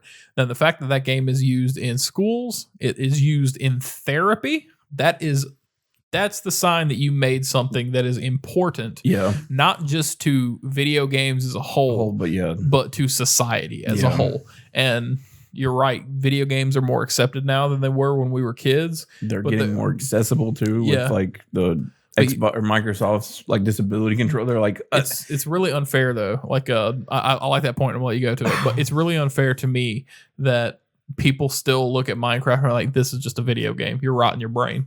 Like, that's unfair, seeing the number of things that it branches into and how that game has. This is a Minecraft podcast now. Yep. How that game has bridged into so many things and become an opportunity for people. Giving a kid a copy of Minecraft is like dumping out a bag of random Legos in front of them. Yeah. It's pretty much the same thing. I agree. Gaming is becoming more acceptable, but also it always is. I feel like There's always a stigma. there's always that stigma. There always will be. I feel like there always will be until like finally someone like, even though technically there is already definitive proof, they've done countless studies that playing violent video games does not actually impact the way that that does not causation, correlation, two different things. But people are ignorant and won't listen, just like with vaccines. Every rational human being understands the difference between fiction and reality. Yeah. The people that do violent things are like, that is because there's already a problem. But again, but I do like that this year has also helped, or this decade has helped bring more people into gaming, like seeing more celebrities, like, you know, talk about games or be in games and endorse them. You're seeing more or come out as longtime gamers. Yeah, or come out as longtime gamers. Like, even like, it's not video game related, but like tabletop and pen and paper games. Vin Diesel is a huge D&D gamer. Have gotten that blew my fucking mind. John Manganiello or whatever his name. Manganiello. He's also a huge D&D. Giant. He owns his own owns his own D&D like company. Like, you're already loud, but you'll say that a little bit louder for my wife to hear. That Joe Manganiello is a D&D gamer. Yeah. Like, he has his own basement decked out in D&D stuff. It's dope. He has been playing D&D and DMing for almost his entire life. Yeah. And he actually just recently had something he created in D&D put into canon by Wizards of the Coast. That's awesome, man. But like, that has also become a thing. And I like to associate both of those. I feel like go hand in hand, because some systems wouldn't, like gaming structure systems, like how they play or points are asserted into things, wouldn't be around if there was no D&D. Yeah. Because some games use stat builds for D&D to make their characters sheets and stuff like that, or any other, like GURPS was Fallout and stuff like that. So it's nice to see more of that come out, like, you know, nerd and geek culture become more mainstream. And I feel like this decade has definitely helped that the most. I feel like that's another reason why I feel like this decade is the best decade for gaming. And Twitch helped a lot. Twitch has helped a lot because Twitch made it a community, right? Yeah. Like it basically mainstreamed the idea of people playing video games. Yeah, like YouTube as well. Yeah, YouTube as well. Some of the big YouTube before Twitch, but YouTube before some of the weird shit that has happened, like, you know, PewDiePie, the biggest. It started playing games and stuff like that. So YouTube is a big one, but like I feel like Twitch made that extra nudge just because it's number one, it's live for everybody. It gives everybody the opportunity. And Twitch's partnership with like esports and whatnot. And the chat room in Twitch is one of the biggest contributions because it's like you've formed bonds with people just by offhand conversations that you have while watching somebody else play a game that you have interest in, or watching a couple of guys have a talk show on. I was about to say, for like our perspective, when we play a game and people join in and like talk to us and interact with us or interact with each other while we're watching, and when we get to like kind of watch their conversation and joke about it while we're just playing our game. Yeah, I mean, it brought a lot of you to us, and we're very thankful for that. So it is, man. It's crazy how interconnected everything is. And esports becoming the thing it is this decade as well. Like, it's not like just video games, like what games came out. It's the whole video game market exploded this decade. Yeah. I mean, you've always had like esports with things like Counter-Strike and Call of Duty, and of course Madden and FIFA go way back. Yeah, or Evo and fighting tournaments, stuff like that. But like esports, like as like something that would be on ESPN, like like the Overwatch League now. Or $1 million prizes just. This is a small one. Here's a Fortnite League, all that shit. Like, they're huge now, and gaming has gotten a lot more publicity than it would have ever gotten. And esports players are categorized as athletes. Yeah. That is a fascinating feature right there. And the fact that gaming addiction is an actual like registered addiction now. like I know that's technically bad thing, but like to like have, you know, the medical community go, oh no, like people can actually be addicted to this. Yeah. I mean, technically you can be addicted to anything. Just about anything. As long as that. Anything that activates reward. Yeah. But if it's recognized, that means there can be therapy for it. True. That means it can be rehabilitated. Yeah. So that is the, like you're saying, like it's recognized as a disorder, and that is, or as an actual addiction. And that is the first step in actually establishing ways for people to get help. Yeah. Right. So people won't lose their homes because they didn't pay the mortgage because they had to buy shit in WoW. Yeah. You know what I mean? WoW destroyed their life. Yeah. Or die because they don't actually go and do anything to stay alive. Right. You don't take care of yourself. Like, I mean, it's sad that it gets to that point, but it does. Yeah. I mean, because, the same with like doing heroin or something like that. It's sad that it gets that way, but unfortunately it does. Yep. Heroin's a lot more fun, though. So. Is it? I don't know. I mean, it's kind of a downer drug. I don't do heroin, neither should you. Disclaimer. PSA. Don't do drugs. I mean, you should always try something at least once. Unless it's weed. That's not a drug, so smoke it. Smoke that plant all you want. All right, well, we're getting off here. Yeah, it's a little bit off topic. Yep. So what's your favorite drug at 20? Well, this year's my first year. I had some blue dreams, so I think that was That was pretty great. That was a good one. That was good. I honestly, just like last year, I think I'm going to have to give it to crystal meth. Never let me down. always keeping them bees out of my teeth. In 2020, I'll just call it Old Faithful. No, I'm really hoping for some. I'm hoping crack comes back. I'm hoping for some like new designer drugs. That'd be great. I'm hoping for something that makes me feel like an elf. I'm really rooting for crack in 2020. All right, let's reel it back in before we get some problems. We've already got problems. Yeah, we have problems. Everyone can tell. On the topic of mental health and video games. Oh, I know I say this all the time, but the Game Awards, which we all just watched together last night or last week,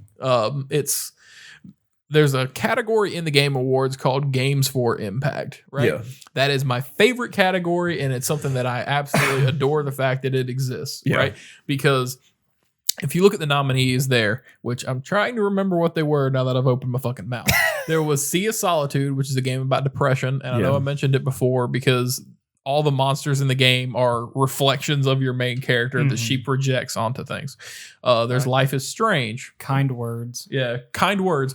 That's another one. The entire, because I looked into that game, the entire point of that game is to write kind words. Is to write kind words and fucking be supportive of people. And that is a good game. Like, that's a good idea. That's you know a good message, period. Yeah, it is. And I can't remember the other one that I wanted to call out that was Concrete Genie. Oh yeah, that kid's getting bullied. It's a very strong, be strong, anti-bullying message, right?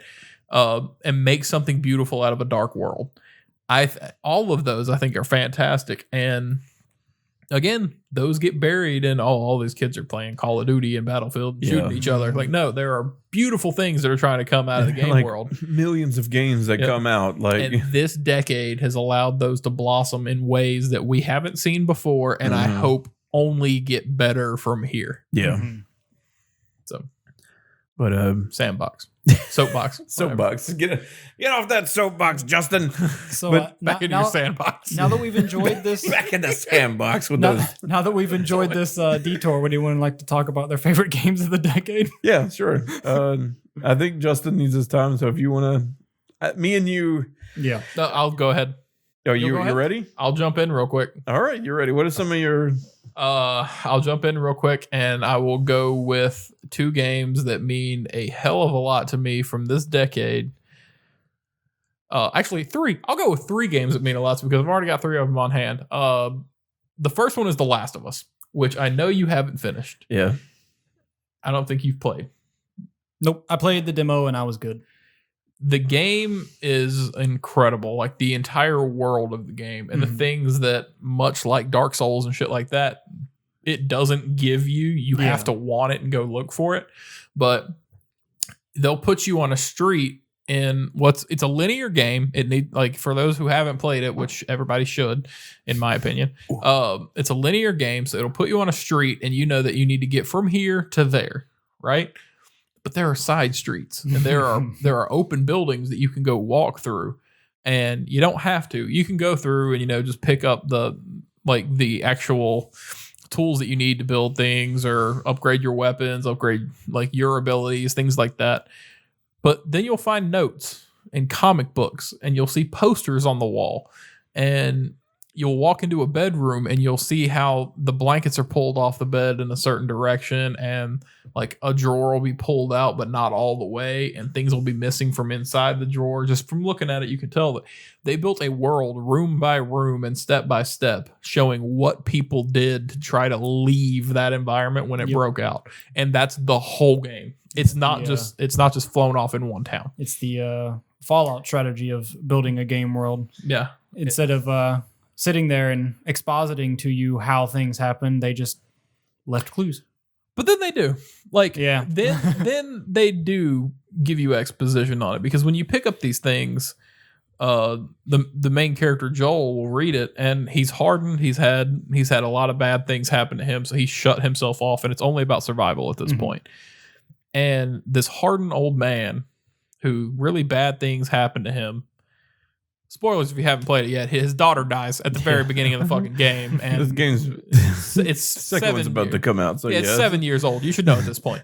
Like, It's been a week. It's been a week. His daughter dies at the very beginning of the game. Yeah. And he is forced into transporting this girl that he wants nothing to do with. He's a smuggler. He's forced into transporting this girl across the city in Boston to deliver her to a group that's supposed to take care of her. When they get there, the group is dead, and it's become his responsibility to take her across the country, right?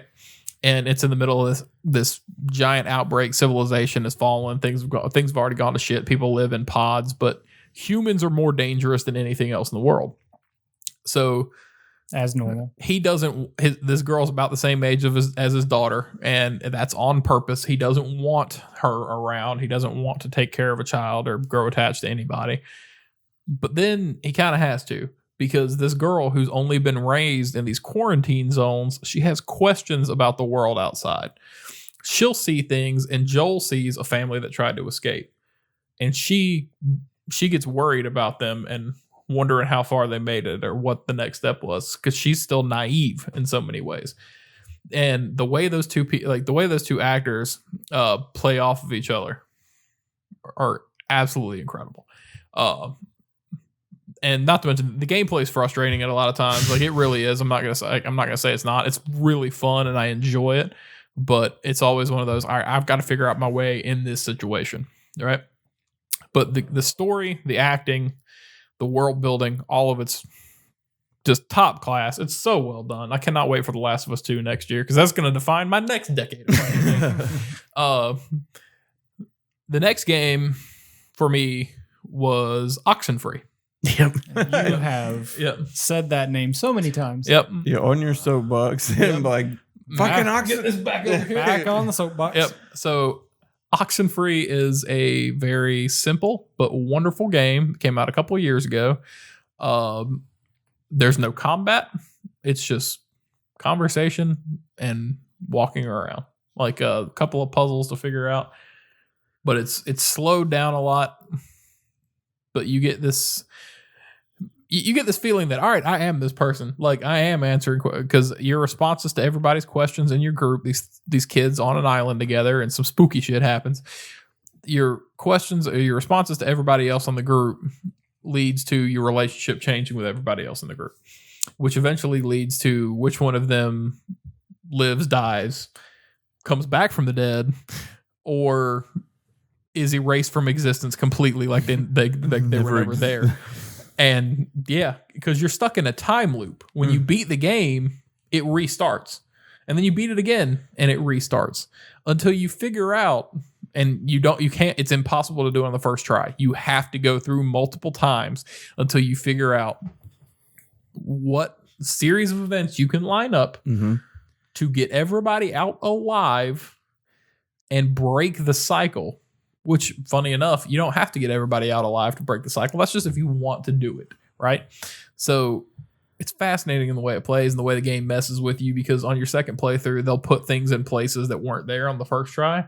And it's very subtle, but it's like, I know that wasn't there when I came through this room. And all of a sudden, like while you're thinking it, a thought bubble will come above your character's head, and she'll say to somebody, like, or you have the option to say to somebody, was that there before? And if you say it, they're like, what the hell are you talking about? Like, what do you mean before? We just got here. Like, Yeah. I've never been here before. And it's very interesting to see the way that plays out. I think the design of it and the fluidity is good. It's haunting, and it's something that I've replayed 14 times at this point, and I don't regret it. I will go sit in my living room, play for 3 hours, and knock that motherfucker out again at any point. Don't dare him. Don't get him started. I'll do it. I don't care. It's so good. I'll do it. Don't tempt me. Don't tempt me. I'll do it. It's funny that most of these are PlayStation. Well, Oxenfree is multi-plat. The last game on my list right now, because I got to think about some more, is God of War. There we go. Yeah. I was out of any game you could say I was expecting. I knew Oxenfree. Those three definitely I knew. Like out of all of the games I've known Justin's played, I'm like, it's definitely Oxenfree, Last of Us, and God of War. Those have been the games he's like talked about passionately the most. I feel like. Yeah, so I was expecting God of War to come out first, just because I know when it came out, you were obsessed with that game. I was, and for anybody that doesn't know me, I didn't give a fuck about Kratos. Yeah. I was not a fan of the old God of War games. They didn't do anything for me. That character, I have always despised. Like I don't know why he was a mascot for Sony. I mean, he was a fun action hero. He didn't do shit for me. I didn't like those games. Same, yeah. And that didn't care for the original God of Wars that much. They weren't great. And I played 2, but I can't say I ever beat it. Like it's, I mean, if you like the hack and you do like the hack and slashy. So like DMC. But I would definitely. No, I would never put God of War and Devil May Cry in the same arena. I wasn't a fan. I didn't like it. I didn't like his character. I didn't like how self-centered he was, and so like holier than thou. But I knew that reputation, right? Now that being said, I played those old games. I don't know if I ever beat all of them, but I know I played 1, 2, and 3. I never liked that character, and I never felt compelled to actually round them off. God of War came out. I remember me and you were together when they played that trailer, and like, can you just throw the bow to the boy, like fetch or go hunt? I'm hungry, or fetch me dinner or whatever. I'm like, holy shit, they brought back Kratos, and he's got like a full beard, and he's like a dad. And at this point, I had kids, right? And I'm like, all right, I'm into this. I'll see how it plays out. And watching that first trailer, like, because they actually went into over the shoulder early gameplay, right? And you see him and his son hunting, and they go through those motions at the beginning. And I'm like, I'm extremely looking forward to this now. I want to see how this plays out. Not to mention Norse mythology is right up my fucking alley. Yeah. In my house at any time, you will find an Edda, a poetic Edda, and all of the Valhalla myths. Like all of them are back in my fucking office. And so I thought that was really cool. It's an interesting way to go with it. That's an interest that I have for it. And then I got my hands on it. I played it, right? And number one, refocus the camera was a good idea. Like, I like over-the-shoulder stuff. And I know people give Sony a lot of shit for that, saying that all of your games are over-the-shoulder, the exact same thing. But you know what? If it works, it works. It works. It's a really good camera angle. But for God of War specifically, talking about 2018 God of War, a one-shot unbreaking camera was fucking crazy for that whole game. When you go into cutscenes and the camera doesn't move, it just pans away and then comes back to Kratos. If you were able to play that whole game in one sitting, the camera wouldn't break. The only time that it does is when you go through the white light. Yeah. And that's only to cover that ground, so it breaks off you don't even notice it. You're just blinded by a white light and then it comes back, right? I thought that was a really interesting choice, and it had to be difficult for that team to do, but it was really good for making that a heartfelt and in-touch story. Giving Kratos a relation to a child, and the child doesn't understand who he is at the beginning of the game, who his father is, or who his mother was. they live in a shack, and he knows these stories, and this is his life. He goes out and hunts, and he comes back, and he lives with his mom and dad, and this is where they are. And his dad's just strong. He does, and that's one of my favorite parts in the game. Is later on when he says that line. I don't know. Dad's always been strong. That's wrong. Yeah. Like the part in that game. Again, it came out last year. If you haven't played it, fuck you. Like, you've had your time. So like Kratos flips a temple. It's a temple that's on an axis, and it's a crazy thing to say, but he needs it to be upside down so that it can do what they needed to do in this particular puzzle. So he's like the only way to solve this is to flip it, and he's got Mimir with him, which is a Norse god from Mimir as well. He knows everything. He's like, I'm sorry, what?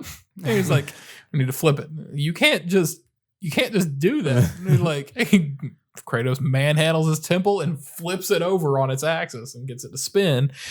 And Mimir's like, can we please stop saying flip the temple like it's a normal thing? And he asks one of the best Atreus, lines in a video game. Can we stop? and he asks Atreus like, when Atreus finally finds out later in the game that he's a god, or that he's part god, and that his mother was a giant.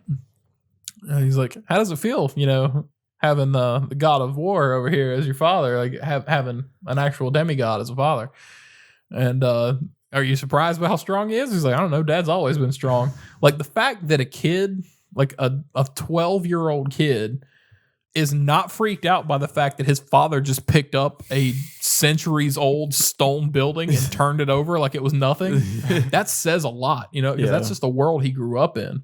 And that's just pretty strong. Yeah. And when just the moments in those games where the camera slows down and Kratos talks to him, but he doesn't know how to talk to him because he hasn't had a relationship like that, and he didn't have it when he was growing up. And Kratos had children before, but he killed them. But he killed them, right? And that's why he's afraid to get attached to Atreus. And it's like all these things that add up to why it's such a good story. But then it comes back, just like I said with Ellie, she's a kid, and Atreus is a kid. So number one, Christopher Judge was fucking incredible for a choice in playing Kratos this go round. But when he's talking to Atreus and he says, "We're gods, boy," and he spills everything out, and Atreus is trying to process this, and his first question is like, "Can I turn into a wolf?"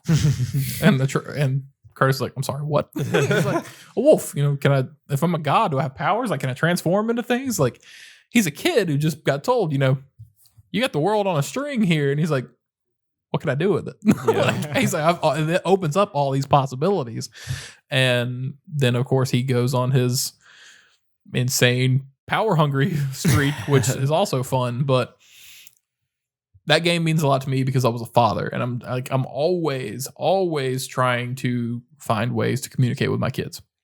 I'm always trying to find things to say to them in the right way. That moment in the game where he goes to put his hand on Atreus' shoulder and he closes his fist and he just pulls it back because he doesn't know if it's the right moment. I've done that more times than I can count. I sent my kids to bed when I was playing this game. Number one, because it's super violent, but number two, because I sat there and cried like a little girl at the fact that I am so emotionally attached to how difficult he made these things out to be. And I know that Cory Barlog, the game director, he was going through these similar things with his son because his son is a young age and he was away from him during making the game and everything. And he's trying to figure, he was trying to figure out their relationship the whole time too. Right. And how much of himself he put into that, how much it plays through, how full that game felt compared to the absolute trash that I thought that series was before. Yeah. That's why that game means so much to me, because it was emotional, impactful, and it's something that I'll remember forever. God of War 2018 is the only God of War. They feel like completely like they're not even part of the same franchise. They don't. But at the same time, again, spoilers, I don't care. When you're on that canoe and you're going back to dig your swords up to save your son, and you know shit's going down. I am fucking all in this. Yeah, that moment when you going back to get your swords, I was like, oh, shit's about to get real. The biggest part of me is I don't care about these games, but it's it wasn't, all right, I'm going back for a weapon that I'm familiar with. It's he's going back to a piece of his past that he left behind because it's what he has to do. And God damn, that scene when he's in the boat ride, the camera's spinning around, all that shit going through his head and reliving these moments. And when he's on the boat and Atreus sees like these visions of Kratos and Zeus on the boat, like that shit is wild. It's so well done. And that's it. Like I can't go any further with this conversation. God of War 2018 might be my game of the decade. It might be my favorite game ever made. And I've held on to A Link to the Past since I was a child. But it means so much to me. Yeah. Like, that's all I can go with. Yeah, I mean, you're not wrong. That game is amazing. Like I know you said you stopped playing, and I'm like, Josh, you gotta get back on this. You gotta go back. Yeah, and then I didn't stop playing because I didn't like it or anything. I just been playing it so much. Yeah. I was just like, I need a break. And it's hilarious where I stop. I like to do this sometimes where I stop at a game where I'm almost at the finale. I think it was like an hour or two away from the finale where I stopped and I was like, are you serious? I beat this in a day. Yeah. I was almost there. I was right there. And I just was like, I need to take a break and come back to it like a few months later. And then I'm like, I beat the game. Are you serious? Yep. That game was amazing. 10 out of 10. We'll play again. I took the day off work to play that game, like when it came out, which is funny because it came out on April 20th. So I took off 4/20 for work, and everybody knew why, or so they thought. Like they had their assumption. And no, it's as funny as it was me and my brother sitting on the couch in my living room, passing the controller back and forth. Every death, we'd hand the controller back and forth, just like we did when we were kids. And it was one of my favorite experiences of the past 10 years. Yeah. Hands down. Yeah. Hell yeah. Yeah. Thank you. Right. I feel like Eric and I are like less. We don't have anything nearly as heartfelt. I know. You came We're in. like, we got some fun games. Yeah, you came in with the like, I'm not sure what I'm gonna do or say. Y'all go ahead, and then you come in like, oh yeah, by the way, we should have stonewalled him and let him go last. Yeah. I figured I'd get it out of the way. I didn't realize I'd get no passion speech like that. But it is. They all mean so much to me in their own way. All right, well, thanks for tuning in to Roommates Gaming. I don't really feel like there's any point in humoring you guys any longer, so.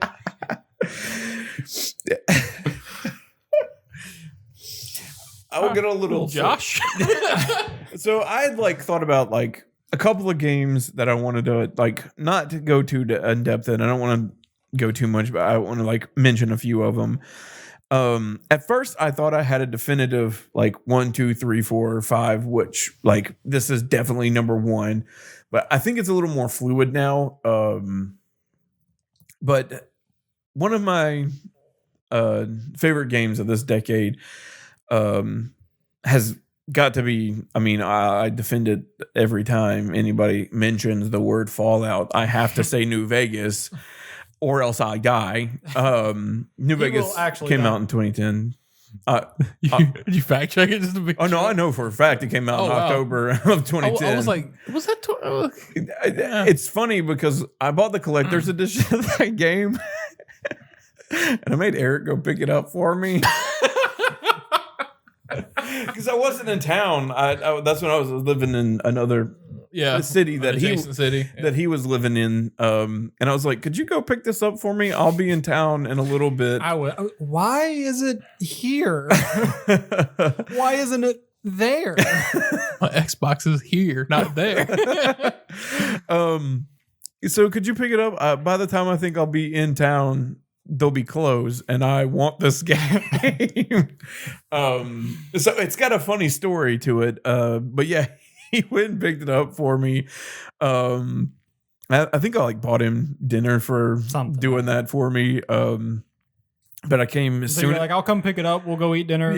Yeah, like for doing that for me. But Fallout New Vegas. Like at first, like I said, I had a definitive top 5, and Vegas was number 1 because it's my favorite Fallout. I've spent a fuck ton of time in that game, and I loved every minute of it. The DLCs are also a blast compared to what Fallout, the other Bethesda Fallouts, right? 3, and I'm not bashing on 3. But I will bash on 4 and 76 A lot. But 3 was fun, but I felt like it was a little different than the Fallouts that I had played, but I still enjoyed it. But then Vegas came out and I'm like, this is just 2, but in 3D, and I love it. Give me more every goddamn yes.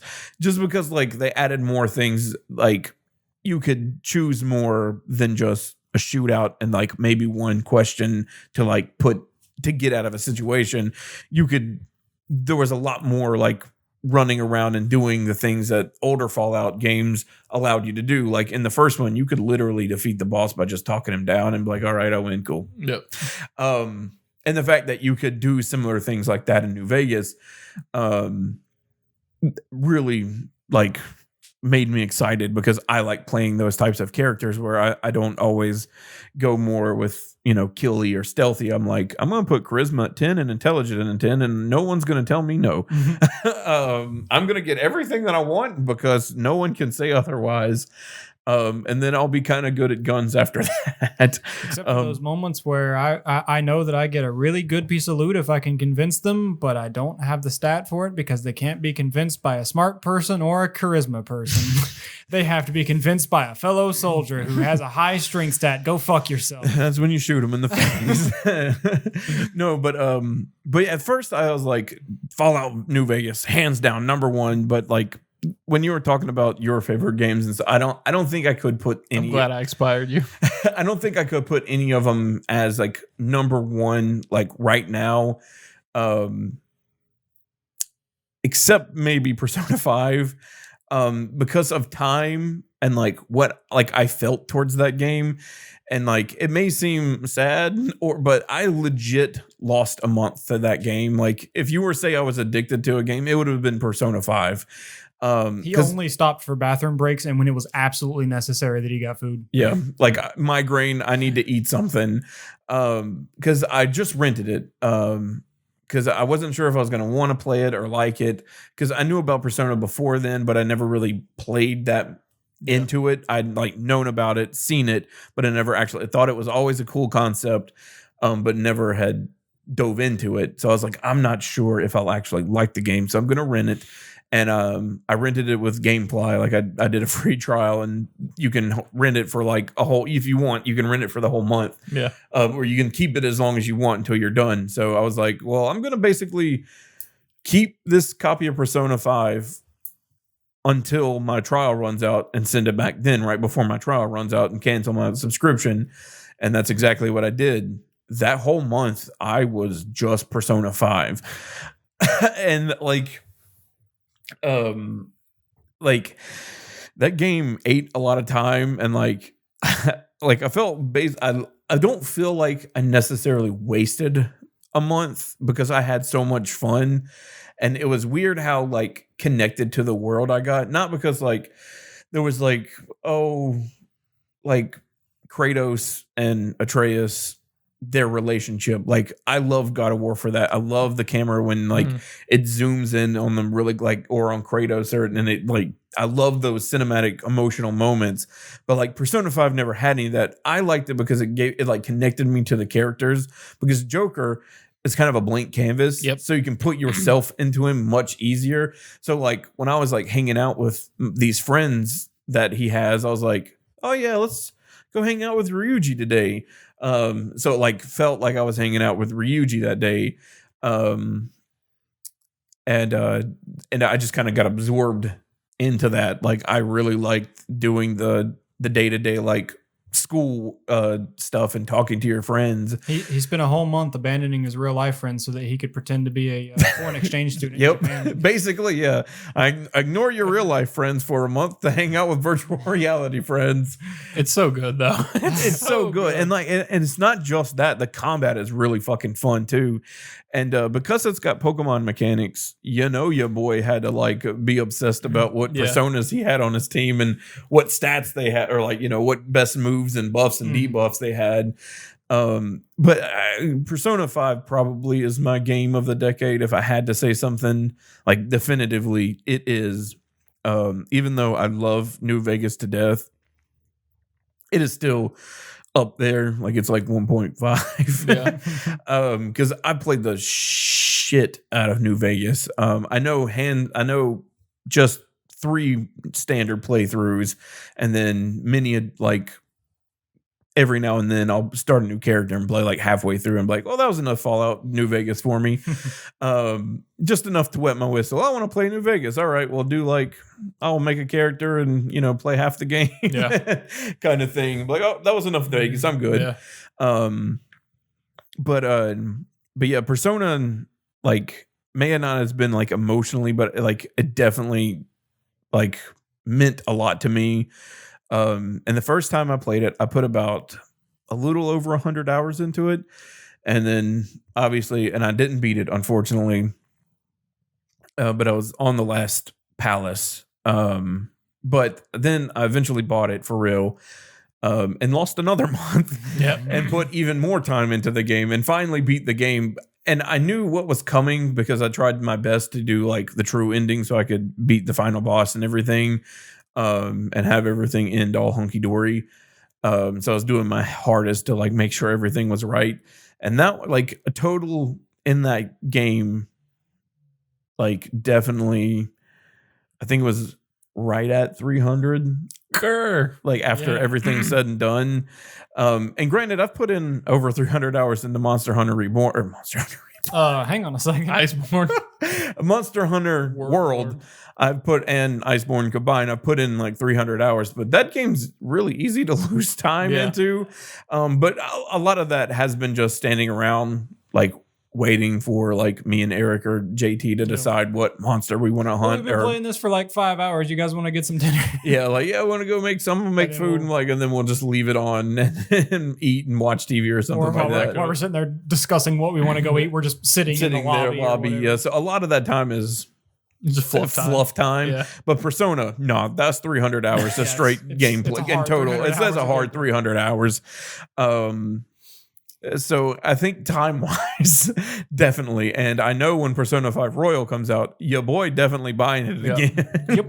Dude, when unfortunately, I want to not lose another month to that game. So I'm probably going to just try, like knowing most of the story. I know they're adding extra elements and new stuff, but like knowing most of what I'm going to get into, I feel like I'll be able to like pull off the brakes. Since I never finished Persona 5, I plan on getting Royal.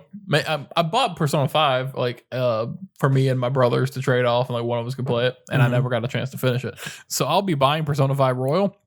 I'm also extremely interested in Persona 5 Scramble. I know it's not the same. I know it's a Muso game, and I usually don't care about those. Sort of, yeah. But yeah, it's sort of a Muso game.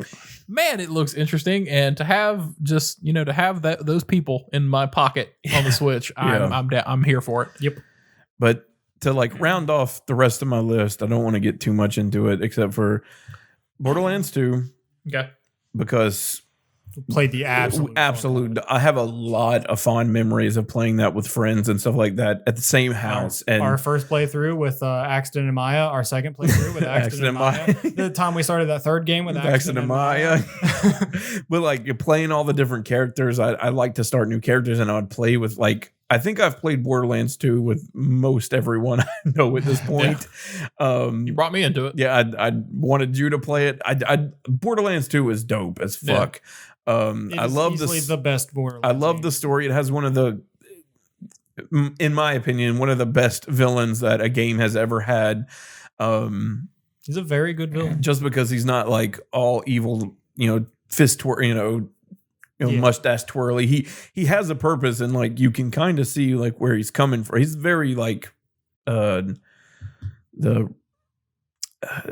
an archetype for villain, the relatable villain where you're like, oh, he wants to do this because he thinks killing all of the bandits on Pandora would help bring peace to this world, even though his idea of a bandit is anybody on Pandora.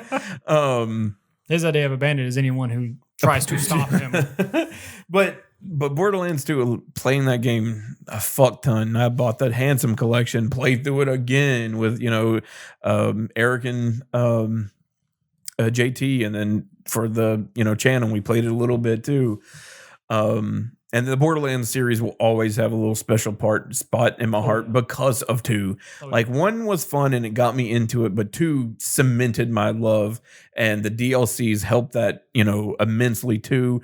The characters and everything about that game cemented Borderlands 2 Borderlands as a franchise into my heart, because Tales from the Borderlands, cool. I love the pre-sequel. 3 was great. And then 2 or 3 honorable mentions.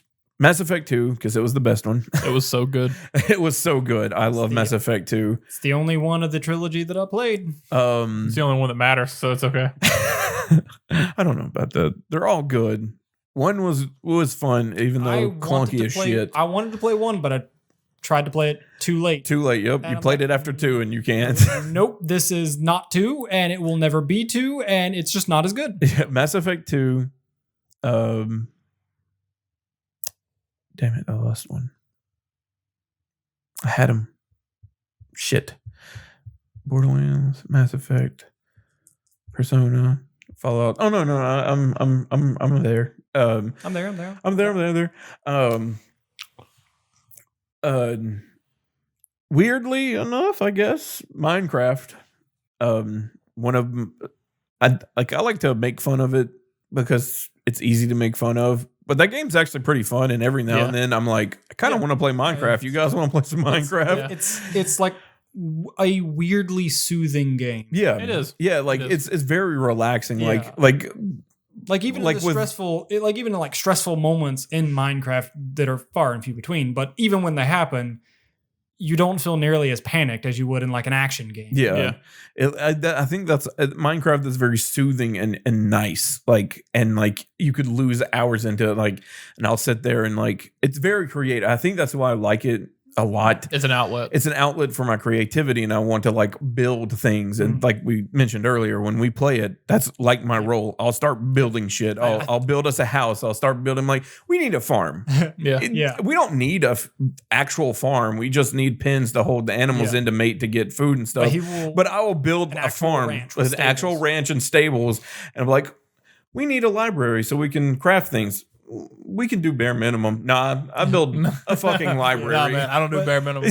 I think one of the reasons why I like Minecraft so much, or I like playing Minecraft so much, is because pretty much the only time I play it is when we are playing together. Yeah. There might be other people with that, but it's usually, if I'm playing Minecraft, it's because Josh wanted to play Minecraft.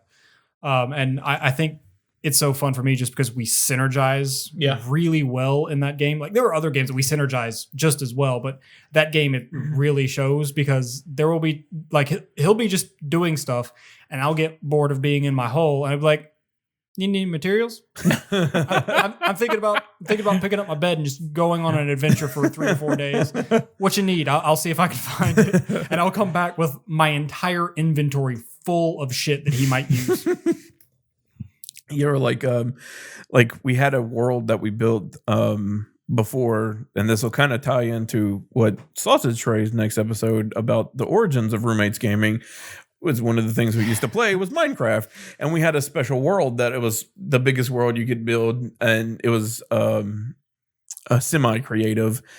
We turned creative on to build and then turn it off to exist. But that one I got really into. I straight up made a minecart system to go across the monorail system, entire map. I built a rail with a little switch that you could go to different tracks or up above the world so you could go around it. And it had a station near our little base that we had. Me, Cameron, and Eric's houses. We'd all I didn't have a house. True, he had I had an underground oasis. Yeah, it was pretty cool. But we could create so much things in that one. We made a weird freaking trap house that it was. Yeah, we got into redstone engineering and stuff. We just started going, what if we did that? What can we make with it? Was a troll house, so any button you press wasn't getting you the result that you thought you were getting. But one time Cameron gave me like actual plans for a house he wanted, like a big cool tree house. He gave me the plans. I fucking built it for him. And Minecraft, it may sound silly or something for a grown ass man to be like, man, no, that game definitely one of my favorite games of the doesn't sound silly at all. You have your reason for it. decade, but like it's a great way to express like creativity building, and it's just kind of relaxing. I think that's why it's easy to lose time in it, is because this house actually took me like 3 hours to build. That wasn't what I thought it would take.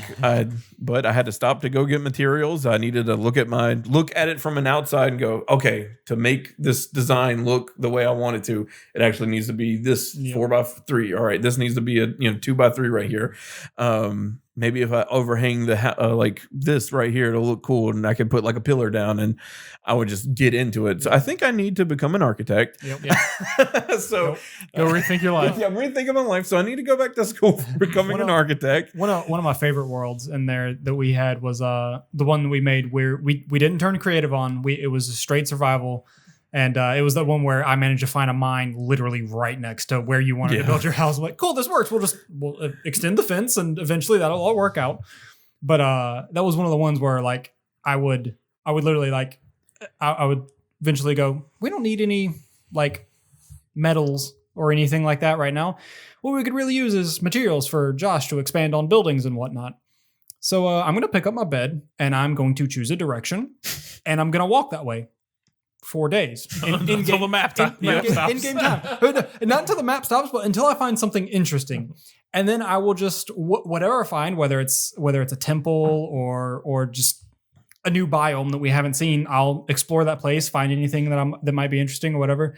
One of the things I would normally do earlier when I started doing that was anytime I came across a new forest biome, I would take a couple trees, bring them back.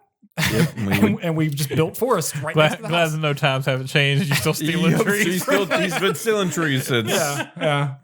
But I was like, that's another podcast. Josh might great story. It's a great story. Josh might use this wood for something, so I'm gonna grab a couple saplings, bring it back, and we could build our own forest, so we never have to come all the way back out here to get them. Yeah, we were doing our own terraforming in that game. But yeah, I definitely think Minecraft one of my definitely deserves a mention as one of the like top 5 influential games to me of this decade. But yeah, another honorable mention, just right quick, so Eric can get to his. I know we have share a lot of the games in common, because I mean, yeah, we do. We've been playing games together since we were 10, 9. So we have a lot of in common. Yeah. We've always wanted to we've always had that let's go to each other's house and play the games. And even now as adults, we still come into the living room and let's play this game together. And we still have different interests and whatnot. Like there'll be times where he'll be like, I really want to play this game. I'm thinking of picking up this game. Yeah. We still do that. But a lot of times our game purchases are influenced by each other. Like very similar. I know he'll play this with me. So we're definitely going to get it. So... but GTA, because I've bought it 5 times. GTA 5 is fucking great. It's great. Yeah. It's one of the... You have to clarify that. The best-selling games of all time came out this decade. I bought it for the 360 Collector's Edition because I love GTA. So that's once. The Collector's Edition, too. Right. So not a couple hundred, $150, I think. Second time was from you, because you got it in a bundle that you were going to give to your brother for Christmas, but y'all didn't want him to have that game. So I completely forgot about that. Yeah. You sold me the hard copy. The PS4, right? Yeah, for the PS4. And I was like, yeah, sure, fuck it. I'll play it. I like that game. I'll use it I'll play it on the PS4. And I think at that point, Eric and JT had already gotten PlayStation 4. So I'm like, if I get this, they'll be influenced to play it. And maybe I'll have a good time on the online mode. Because when it came out on 360, I hated online. Mm-hmm. It was a goddamn chaotic nightmare. It was a mess. And then I lost my character and had to recreate one. My character was just gone. They were like, "Oh yeah, sorry about that. Here's here's a new house. Here's a house and like $1 million to go buy stuff." And I was like, "Cool, but neat, I guess. Sure, whatever." And then so I was like, and then I tried playing it then too. It was still a chaotic mess. And I was like, "Well, no, maybe I'll buy this from Justin and." it'll convince them to buy it too, and we can all play online, and having people to play with might make it more bearable. And boy, did that work. Yeah, it did work. And so bought it from you. Then I bought a digital version and stopped using the hard copy because they were having a sale that basically was you got the game for free and you basically bought a shark card. Right. And I was like, well, this is a fucking deal. And I prefer digital over hard copies anyway. So, okay. And I also bought it on the PC. So, racking up. It was four times, not five. That's 4. It's a great game. It's a great game. Like the game, like GTA 5 without the online is a great game by itself, and online is surprisingly really fun and so well maintained. Yeah, they do a great job of feeding that content machine, because every now and then I'll get burnt out. We'll play GTA, we'll like, oh, there's a new thing in GTA, and we'll play it for a good time. I'm like, yeah, and then I'll just hit a wall. I'm like, I can't with this game. And if I'm not mistaken, this long after it came out, it's still on monthly NPD for top earner as a video. Yeah, they I think they're about to release the new heist for it. Yeah. Like I saw something about that today. This game came out in 2013. Yeah, it's insane. Well, I actually have a confession about Grand Theft Auto and Red Dead Redemption 2. I've played both Grand Theft Auto Online and Red Dead Online. I have not touched either of the campaigns. Yep. For the game. What? Yep. He's only like what GTA 5 to this day will sometimes, after an extended period of not playing it, sometimes I will have to go back into go back into the single player and have it resave my checkpoint right after doing the tutorial mission. Because sometimes it'll go, you can't play online without having a single player campaign started. And I'm like, I do. There's a checkpoint right when I get back to my house. It's there. I know it is, but sometimes I'll have to start the single player first. There are 2 moments in Red Dead Redemption 2 that might be great. It might be some of my favorite moments of video game. Like when you get back here and you're on that long ride, that long cinematic ride, and building the house. Those 2 things are like 2 of my favorite things that ever happened in games. Red Dead was more intentional than Grand Theft Auto. Well, that's actually like Grand Theft Auto was 100% intentional. I was like, I have no interest in playing another Grand Theft Auto game. I do not care. The only reason I care about it is the online. That's the only reason I want to try it. But I will not play it without friends. And eventually, I got friends. Eventually, but with Red Dead, it was kind of the same intention, but it wasn't so much of this is just Grand Theft Auto, but in the Old West. I don't give a shit about the single player. But it came from, I was honestly just more interested in what the Red Dead Online would be like. To the point where I was like, I have no intention of buying this game until somebody else buys it so I can play online with them. It's surprisingly mild. And I still have never bought the game. It's surprisingly mild compared to Red Dead Redemption 1 online, because it had an online mode and you couldn't walk 10 feet. Nope. Like as soon as you sign on, you just got fucking shot. Yep. Or hatcheted right in the face. Yep. And RDR2, like how big that map is and how open it is, and players actually try to help each other, which is interesting because they're evolving now. Like that game is fun. But however, on the hatchet somebody right in the face, I did see Eric online a couple weeks ago, and I did log in. I had no intentions of playing Red Dead. I actually got up off my ass, walked across the room, and put the disc in, and to get it started up when I saw him online, like from my PlayStation home screen, and I only logged in with the intention of jumping into his game next to him, lassoing him, hog tying him, and leave him laying there and then drop out. And I jumped in to do it, and I brought up my weapon wheel and noticed I don't have a fucking lasso. And then I went, wait, why is Justin spawned next to me? Yeah. So I texted him, went, is that you or is that one of your children? I messaged him on chat. I'm like, well, this is a thing that happened, and I'll let you get to it. Enjoy your hunting. But that was great. It was good. It was a lot of fun. I mean, those games are really good. So are you wrapped on yours? Yeah, I'm good. Luckily, I won't take too much time because most of what I'm going to say is just echoing what he just said. But Borderlands 2, Mass Effect 2, for pretty much the exact same reasons. And then I would always have to put Devil May Cry 5 in there. I mean, right. I'm never not going to love that game. And then I think I've got 2 that are different from you.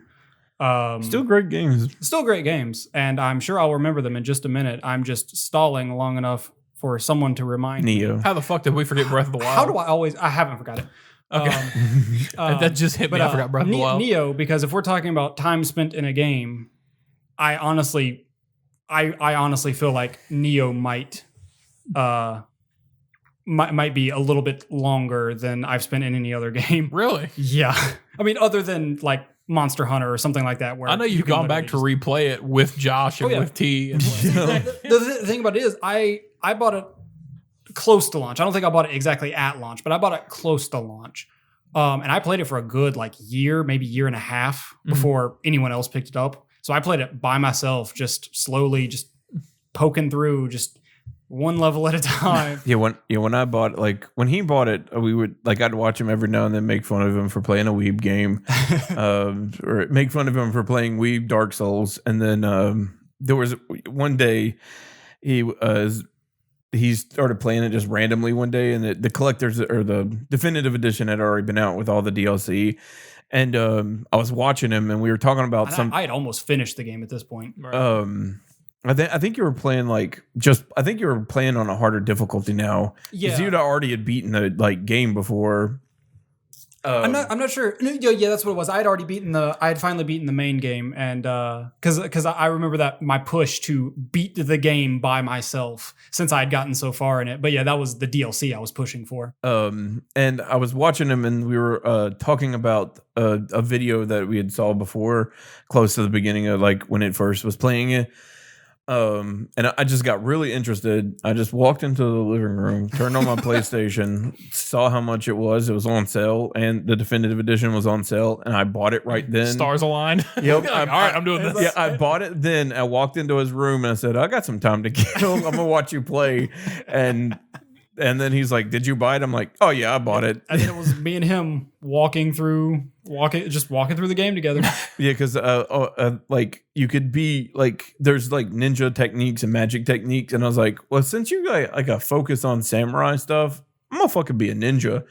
And so I was a ninja, and I learned that there were tonfa in the game because of one of the DLCs, and I don't know why, I just really like tonfa as a weapon. They're a really cool stylistic weapon. And I got some tonfas and some ninja abilities, and we were just running around as a ninja and a samurai, just wrecking face. Games where we just accidentally synergized really well. It was a 90s dream come true. Yep. Everything I couldn't do, he did. Yep. And then Persona 5 is the other one, which is same as you, and I haven't beat it, unfortunately, but I don't really see any point to go back and beat it now when I can just play Royal when it comes out. Yeah, that's where I'm at right now. Yeah, but it's always honestly, it's probably would get my pick for best game of the decade too, just because I freaking love that game. It is so good. It's so good. I love the music, the style. It's just Persona 5. Just it is one of the very few games where I could honestly say it's perfect. I wouldn't change a damn thing about it. But then I would have to also extend my list into Breath of the Wild, because as much as I love traditional Legend of Zelda games, I never thought I would love The Legend of Zelda as an open world RPG. Yeah. And it works so well. It works so well. Legit bought a Switch for that. You made us buy a Switch. Yeah. You're welcome, bitches. Yeah. And that's why I wanted to mention it, because I wanted to tell the story of you guys got Switches. You buying your Switch on launch. And getting Breath of the Wild. And we came over because we're like, yeah, we'll check out you setting up your Switch and getting to check it out and checking out Breath of the Wild and whatnot. And you finally get everything set up. You start the game. You opening cinematic and everything. You wake up, walk outside of the cave, and you hand the controller to me. Power move. Yep. Eric starts playing. I'm watching. I'm like, man, this is fun. Justin pulls up his phone, looks up online prices at Walmart. Who's got them in stock? You call the store, like, hey, y'all got Switches in store? Yeah, which colors? Okay, y'all have both of them. All right. So they've got them at. And I'm 30 minutes in, maybe. Like, I'm just walking around that little forest in the area, just kind of getting used to the controls, going, oh my god, I love this. this feels like a whole different game, and it's great. Yep. And then you tell me that, and I'm like, I guess I'm buying a Switch on launch day that I didn't plan on doing. And so we went to Walmart At midnight. or a little Picked up a after Switch of Breath midnight of the Wild. and picked up fucking Switch and Breath of the Wild. I remember that too. 'Cause Eric was like, I don't want to turn this off. I'm like, well, guess what? You don't have to. So on the way to Walmart, Eric's just fucking playing Breath of the Wild. Josh is madder by the second because you were driving. I was right? driving, so I'm just fuming. I'm doing this to us. I'm driving. Like, I could have been like, no, I'm not driving us anywhere. At that point, I'd already resigned myself to my fate. I'm like, no, keep driving. I want one. And you guys were like, am I getting one tonight? I could totally get there's a stack of them back there. You end up both getting Switches. Yep. I don't regret it. I don't regret it I remember either. me and you talking too, like, because I got the gray edition and I bought the red and blue Joy-Con separate, and you got the red and blue, and it turns out that my pack was swapped from yours, and the way that do you want an all blue Switch or an all red? Your Switch? red, you were sitting there like all night going, do we want all red and all blue? That was really cool. We thought about it forever. Ever. Yeah. But Yeah. I knew I knew that was the way that I was going to goad you into it, because I was sitting there. I'm like, I don't want to be the only one who made this. I could sit here and play Breath of the Wild right now with them over here, and like we could have this as an experience. But I can play this anytime, and I'm like, I bet I can force their hand if I just hand this to And handing me the controller was a dirty move. It was, and you're welcome. Calling a store to check that it. was- That was the dirtiest move. Yeah. They got him. Shit. And they did. They had a huge stack back there, and that's the thing, because we all remember when the Wii launched. Yeah, they and were you couldn't gone. find that fucking thing anywhere. But like they actually did maintain the Switch for a while, and it's selling really well now. But yeah, that was so much fun. That was a good night. Yeah, this decade has been Like talking about amazing. Talking about influential games for me, I would honestly Breath of the Wild may have been the most influential game to me. Not to games in general, but just to me. You, yeah. Because it made me go, holy shit, this franchise that I've been playing on and off, because I haven't played as many as it sounds like I should have played. Not sure. But as much as I love Legend of Zelda and like what a Legend of Zelda game is traditionally, that game made me go, this could be how every Legend of Zelda game is from now on, and I'd be okay with this. Yeah. Same. Same here. Same. I had no regrets, no reserves about it or whatever. The way that game, it gave you different ways to work out simple problems. And sometimes people just way overthought things. And I love watching like the like, I don't want to call them glitch compilations, but they're like exploit compilations of people just exploiting like physics and mechanics in the game to do weird shit. But they're worked out in so many well-designed ways. Like, man, I need something. I need a piece of metal that I must have not picked back up in this previous room of what are they, the temples or whatever they were? The shrines. The shrines, yeah. Like, I need, and I got all 120 shrines. Like, I should have picked up this piece of metal, but I didn't. I need to connect this electric conductor to this one. When I realized that I could just like drop a sword on it and it would channel those things together. Yeah, I don't want to spend 1,000 years talking about. We'll reminisce about this game forever. Well, we probably need to wrap because we're at 2 hours. Yeah, we probably need to. There's a good bit of like 14 minutes of bullshit before we actually get started, but 8. no, like never mind. But there's a puzzle that I got to first. I literally had to look up. Like, I looked up how to do the shrine. This is like beginning of the game, so there's nothing. And so I learned how to bomb jump online. I watched a video of someone teaching you how to do bomb jumps and stuff like that. Learned how to bomb jump because he didn't want to look up a walkthrough of the shrine. Because I was like, fuck it. And so I learned how to bomb jump and got to the goal. And I was like, that was the dumbest puzzle ever. How are you supposed to? Was that how you were supposed to do it? That's real stupid. And then he just by pure circumstance happened to be watching me play the game when I got to that shrine. And all she had to do was pick up a little laser thing and put it on the platform. And I did not know you could pick up that fucking laser. And I stumbled upon that solution on accident. I hit the wrong skill. He was trying to jump over it. I know the one you're talking about now. You can just Okay, cool. Yeah, because he was trying to jump over the like block part where the laser isn't to get to the chest behind it. Yeah. And instead of jumping, he grabbed it. And I was like, you son of a bitch, you can pick that up. And he put it on the platform. And the platform started moving. And I was like, I remember I had to learn a fucking Exploit. to get to. Fuck you, Eric. I remember the motion control puzzle. Like when, like Oh, yeah. I was sitting down playing on my television with a pro controller, and I'm like moving it, trying to get it to line up so it, you know, the ball would roll inside the thing or whatever. You got to walk on the certain panels, and the whole plate would move. But I'm like, there's got to be an easier way to do this because I can't focus on pushing the buttons and everything while I'm like. So like I instead put my Switch Pro down or my Pro controller down. I go over, undock my Switch, and walk over, and I lay on the couch, and I'm like, all right. And I start rolling with it. Like my actual full body is now upside down and twisted around. And my wife comes around the corner like, what the fuck are you doing? Yeah, there was one of those motion controls where I'm pretty sure at some point I ended up like this. Yeah.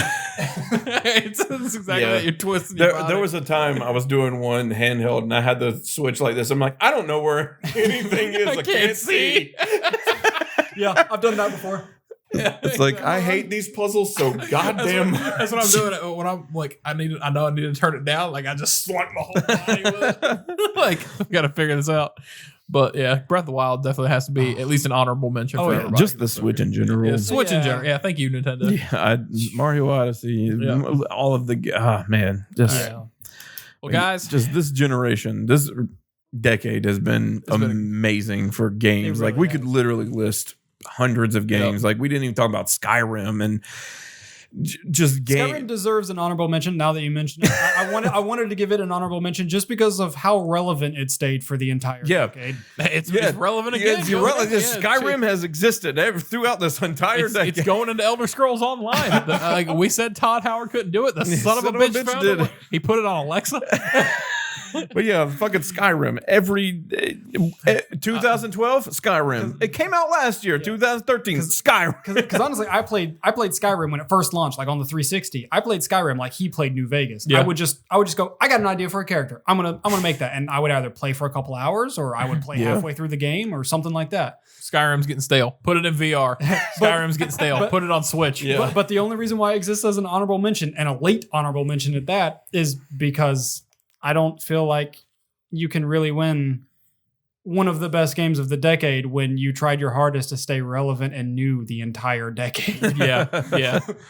And then, man, bomb the end of the decade as a studio. But that's Bethesda was great, and then they got real bad. how the mighty have fallen. Yep. Well, I'm really glad that you recommended that because that was a really fun, just general thing to talk about. And I'm glad you guys had the conversation before that sparked this.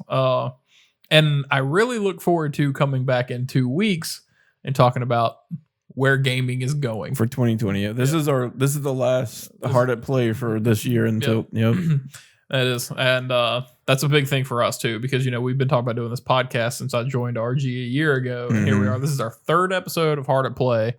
So we're 5 weeks in now. You know, we're putting in work on it. And I appreciate you guys every week, you know, coming out to do this. For this and the sausage tray, and we appreciate you guys watching along with us and being a part of this, and listening to us ramble on and on. Yeah. And This is our longest one yet. this is our longest one yet, But but I it's, figured it's kind of special. I feel Yeah, like. this is a I feel like special if we're going to be long-winded about anything, it's going to be just video games. Games in general, yeah. It Especially is. games we like. It's gonna fill this conversation. Yeah, Especially for a decade gone by of great games. I feel like it's all right to go a little long on this one because we got a lot to say about it. yep. And it's gonna be good to see how things change, like going into next year and where things are going in 2020 and what we're excited about. And of course, we'll talk about all that on our next episode of Hard at Play, which, if I'm not mistaken, goes up on January 2nd. I believe this should come out on the 2nd, so right after the new year. Yeah, so right after we'll go into the new year ready to talk to you guys about what we're looking forward to. Yep. And yeah, so that's pretty much it from us today. Again, check us out next week for Sausage Tray. Thank you for following us. Check out our YouTube page, Facebook page, Twitter, and Discord, and Twitch TV or twitch.tv / Instagram as well. Instagram as well. Don't forget we have an Instagram. We're everywhere. Yeah, Check we're it out. everywhere. We're like a And- virus.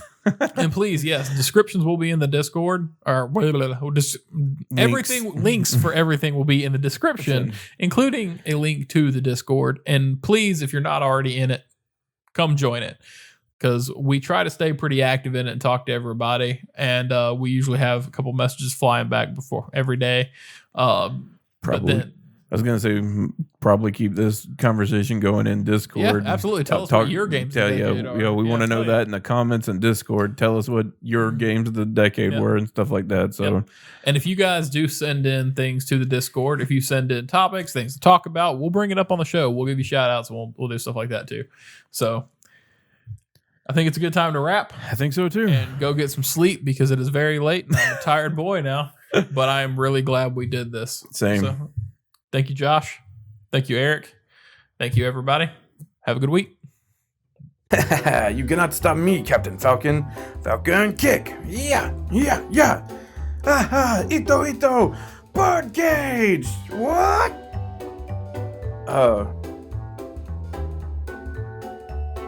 Hi. I'm Josh from Reds Gaming. Like, comment, share, and subscribe for more content. Check out some of these totally normal videos.